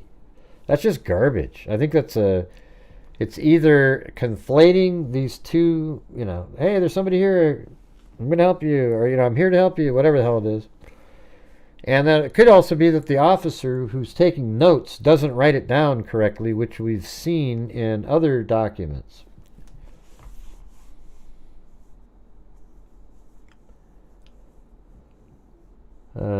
When asked why she believes she was spared, as she stated again, she does not know how much of what she...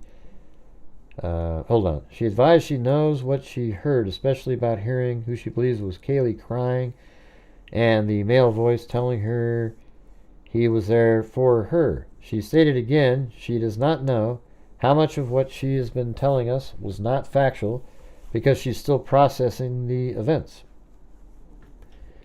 When asked why she believes she was spared after the male suspect saw her, she said she does not know why, and she does not believe anyone ever tried to open her door during the time he was in the house, and he could have easily have done so, and why he would have passed by her room multiple times. She volunteered that to come through the sliding glass door, the person would have had to scale a tall wall. No, you wouldn't. What's she talking about? The person, let's see. She volunteered that to come through the sliding glass door, the person would have to have scaled a tall wall. That's complete bullshit. That's not. So this is probably something the guy wrote down wrong. She advised the suspect would have known her room would have been occupied because he appeared to have known the layout of the house. She also said it could have been someone who was in the house last year when the other girls were living in the house. She advised there's no one she knows who would have wanted to hurt the girls, and the girls were loved by everyone. She said she had never heard even rumors which were negative about any of the victims. When asked about Kaylee's ex-boyfriend, Jack, ex-boyfriend, Dylan advised that the breakup was mutual and they have their dog Murphy in common, and Jack comes to their residence and plays with Murphy, and he and Kaylee continue to be friends. When asked if they co-parent Murphy, she said yes. Kaylee told her the relationship with Jack had run its course. Dylan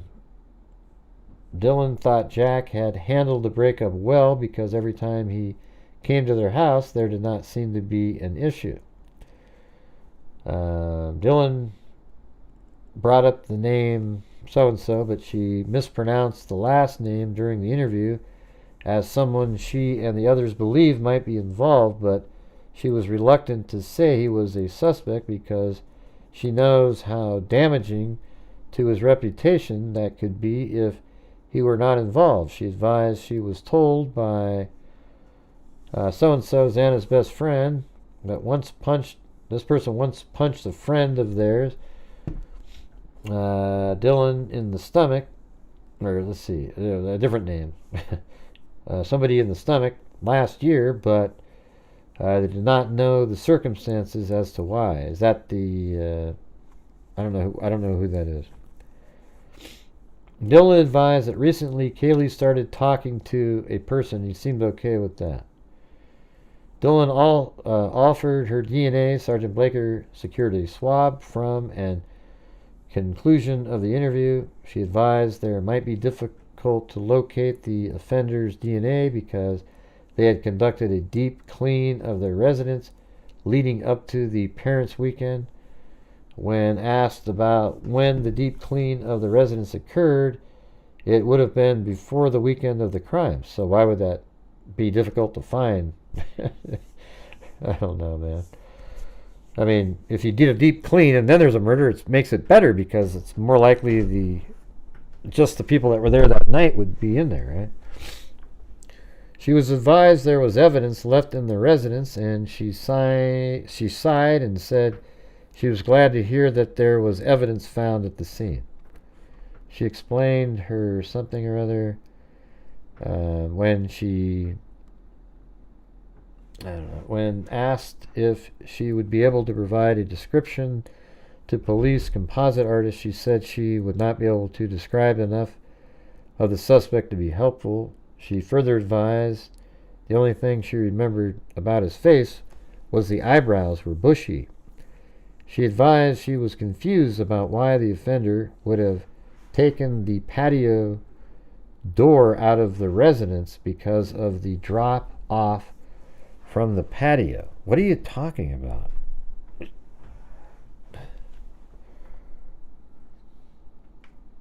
I don't know what the hell she's talking about. There's no drop off or. She advised she was confused why the offender would have taken the patio door out of the residence. Who took the patio door out? It's just a sliding glass door. She advised she remembered that cars do come by the residence a lot, and she said there was a black truck driving past Bethany's window, and she further said she was not absolutely certain if it was black truck, but there was a vehicle that went by their residence and she could see the tail lights, but she did not remember if the headlights were on. But what drew her attention to it was the red lights on the back of the truck, and if she meant, I don't know, and asked if she meant brake lights, she said yes.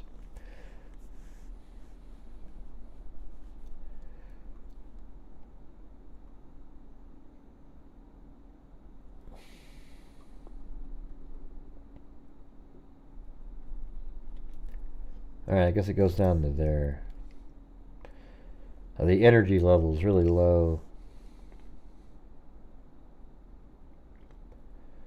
When asked what occurred after she went into Bethany's bedroom, she said they eventually fell asleep, and when she awakened, she was lying next to Bethany in Bethany's bed. She advised a friend of theirs and mother are planning a memorial event that has helped her emotionally. She advised,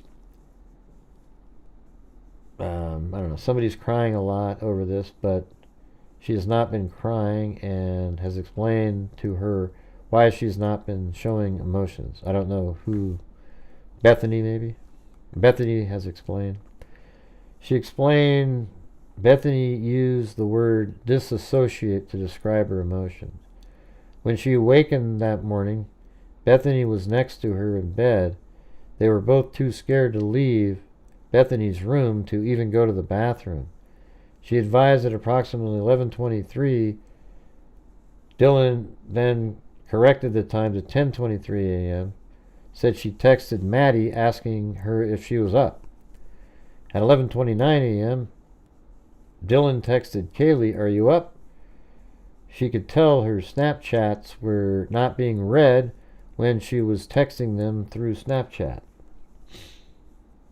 Dylan advised she called Bethany or somebody else, one of their closest friends, maybe Emily, about what happened that night with the masked man. Then explained when she reached out to, this person in the text messages told her it was at 10:50, but she thinks I don't know. Funk told her she would send. Without the names, it's hard to make this shit out. She described was before noon. She is not certain if he came in through the unlocked front door or had used the code to the front door to get into the residence. And when he got into the house, he asked about the location of a knife, and she directed them to a knife. She advised she initially went upstairs from Bethany's bedroom with maybe that hunter guy, and she advised when she saw Xana, she realized Xana had not moved since she saw her earlier. She was still thinking Xana was still passed out from being drunk. Dylan then sent Hunter, maybe Emily or Bethany downstairs. She advised Emily and Bethany, I don't know, Emily and Hunter came over after, came to the house. It was those other three people because she had asked them to come to the house. She advised Hunter then came downstairs, and she could tell by his facial expression he had seen something, and he told, this is exactly what we said. And he told them to call 911. Emily was one of the 911. Bethany was the one to call 911, and Dylan at one point said she was on the phone with police dispatch, and the dispatcher was asking her about the defibrillator. They told dispatch there were people unconscious. Dylan denied seeing Xana or any of the other victims' bodies. Or maybe that's Bethany over there. I don't know. She advised they stayed in the house when the police arrived, and they were putting the tape up when they realized there had been a crime, and when they saw the ambulance arrive and leave, Bethany told them they would not leave unless there was no reason to stay. Maybe that was Hunter. She then advised the vandal alert came out, and that is when they realized their friends were actually gone. She advised they all realized there had actually been a murder committed in their residence. She said Kaylee had a balcony, and she remembered looking at the pictures in the news, and Kaylee's curtains were all messed up.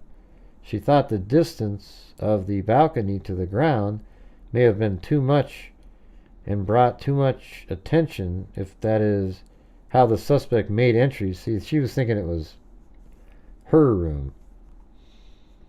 When asked if, I don't know, but she saw him walk out the sliding glass door in the kitchen. I don't know what the hell she was talking about earlier about the big drop-off and all that. When asked if she checked the house for anyone else when she initially came home for the night with some other person, I guess, or Bethany maybe, and she was asked if she had to unlock the front door, and she advised she believed she had to unlock the front door to get into the residence. She advised when she first got home, she remembered the sliding door was closed, but she did not know if it was locked. She advised when, and also after that, that's when Madison and Bethany took the dog outside. She advised when she first got home, she went to Kaylee's bedroom to let Murphy out of Kaylee's room. Okay, let's see. She advised when she first got home, she remembered the sliding door was closed, but she did not know if it was locked. So I guess she did go downstairs with Madison, Bethany, and Dylan all went downstairs with Murphy, but Dylan went to bed. Bethany and Madison went outside. Bethany got cold and went back inside, grabbed a snack, and went to her room. And Madison stayed outside with Murphy. But then Madison goes downstairs and tells Bethany, hey, have you seen Murphy? And then obviously she found Murphy after that.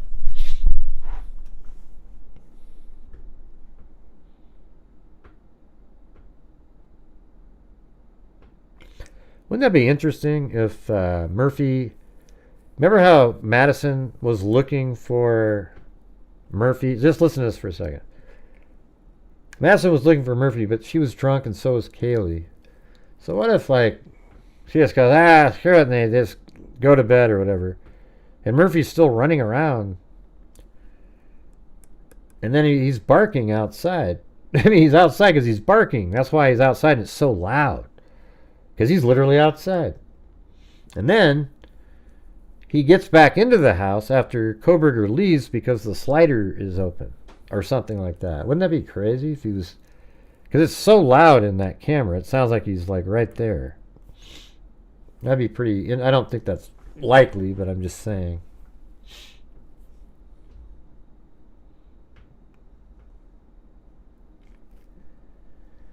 She advised when she first got home, she remembered the sliding glass door was closed, but she did not know if it was locked. She advised when she first got home, she went to Kaylee's bedroom to let Murphy out of Kaylee's room. Oh, okay. Interesting. So this is before. When she first got home, she went to Kaylee's bedroom to let Murphy out of Kaylee's room, and Kaylee's lights were on, and no one was in Kaylee's bedroom. Murphy came back into the house after going outside. So she let her... So Dylan by herself actually took out, this is like 1 o'clock or something. Took Murphy out of the room, brought him outside, and then he came back in. It's a different time. Sergeant Blaker asked Dylan about the login and username of the router of the Wi-Fi at the residence, and Dylan advised Kaylee was responsible for that bill. She further explained she nor Bethany were responsible for the Wi-Fi bill because they had just moved into the residence in August. And I guess there's follow-up questions, etc., but not on there. Anyways, I'm going to get out of here. Man, what massive lulls tonight. Just kept one after another. But I'm tired. Full day today. So thank you guys for watching. Hope you guys found it interesting. I mean, it is kind of interesting to hear her entire story, right? Of that night. And we didn't know that she had actually let Murphy out on her own to go to the bathroom. And her light was on. And then she brings Murphy, lets him outside, and then he comes back in. Alright, thanks Dale Gallio, Art and Design Studios, for gifting a membership, and KDK Signs. Then we've got Jeepers, T. Ray, Justin Motocross, Alley Cake, Dale Gallio, Crowd Cat, I guess. And then Marvin Guns, Sandy Shirley gifted a membership, Jeepers gifted one, Justin Motocross, Dale Gallio, Florence White, Diamond, Sandy Shirley, Lish Smith, Mandy Boyce, Marvin Guns, Alley Cake, Forgetful Mandy, Alley Cake, Marcia S., Marvin Guns, Dale Gallio again, Winnie, Layla H., Richard Watts, M.M., Wendy Woobles, Dale Gallio again. Thanks, Dale Gallio. And then Ralph K. David, Megan Bailey, Forgetful Mandy gifted 5, Shelley 513, new member, then Shelley 513, then Dale Gallio again, and then Wendy Woobles gifted 5, then Winnie, Dale Gallio gifted 1, Forgetful Mandy, Jessica Schubach, I gifted 5, then Shelley 513, MM, Lisa Valenzuela, and Florence White. All right. Well, thanks everybody. Hope you guys found that interesting. I don't know, probably do a video or something tomorrow, but I gotta go to sleep. I'm about ready to pass out. Alright, so want to thank everybody for being here tonight. Appreciate it, and supporting the channel. Made sort of that minimum goal level, so that was pretty good. And we'll see you guys tomorrow, alright?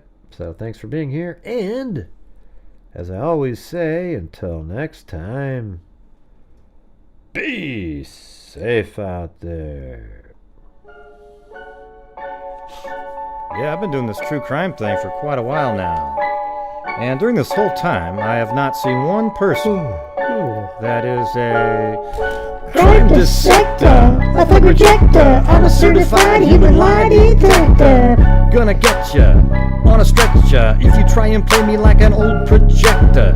Crime sector is my nectar. My forensic Ray's gonna give another lecture. Crime collector, freak connector, and I'm always gonna be a protector. Fool deflector, interceptor, and I mean another spectre with a vector on his pector. With all respect, y'all, just remember I've a temple fucking checked ya.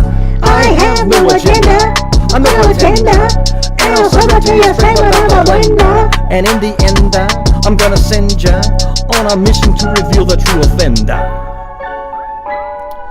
Yeah, so I'll just get right back to work. All right, everybody? Talk to you later. Wait, hold on a second. I gotta check something out. Hold on a second. Is this, Oh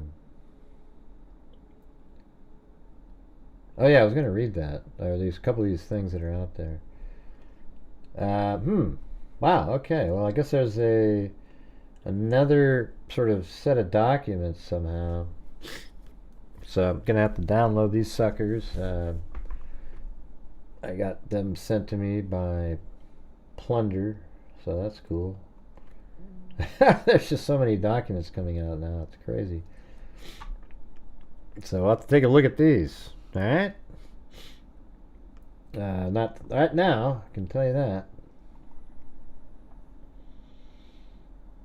Let me put this in the folder. What's the name of these? These are the Idaho State Police, right? Okay. Yeah, alright. So I just put that in that folder. Another set of docs. Wow. Okay. Very cool. Alright, everybody. Thank you. We'll see you guys tomorrow. And, as I always say, until next time, be safe out there, you freak.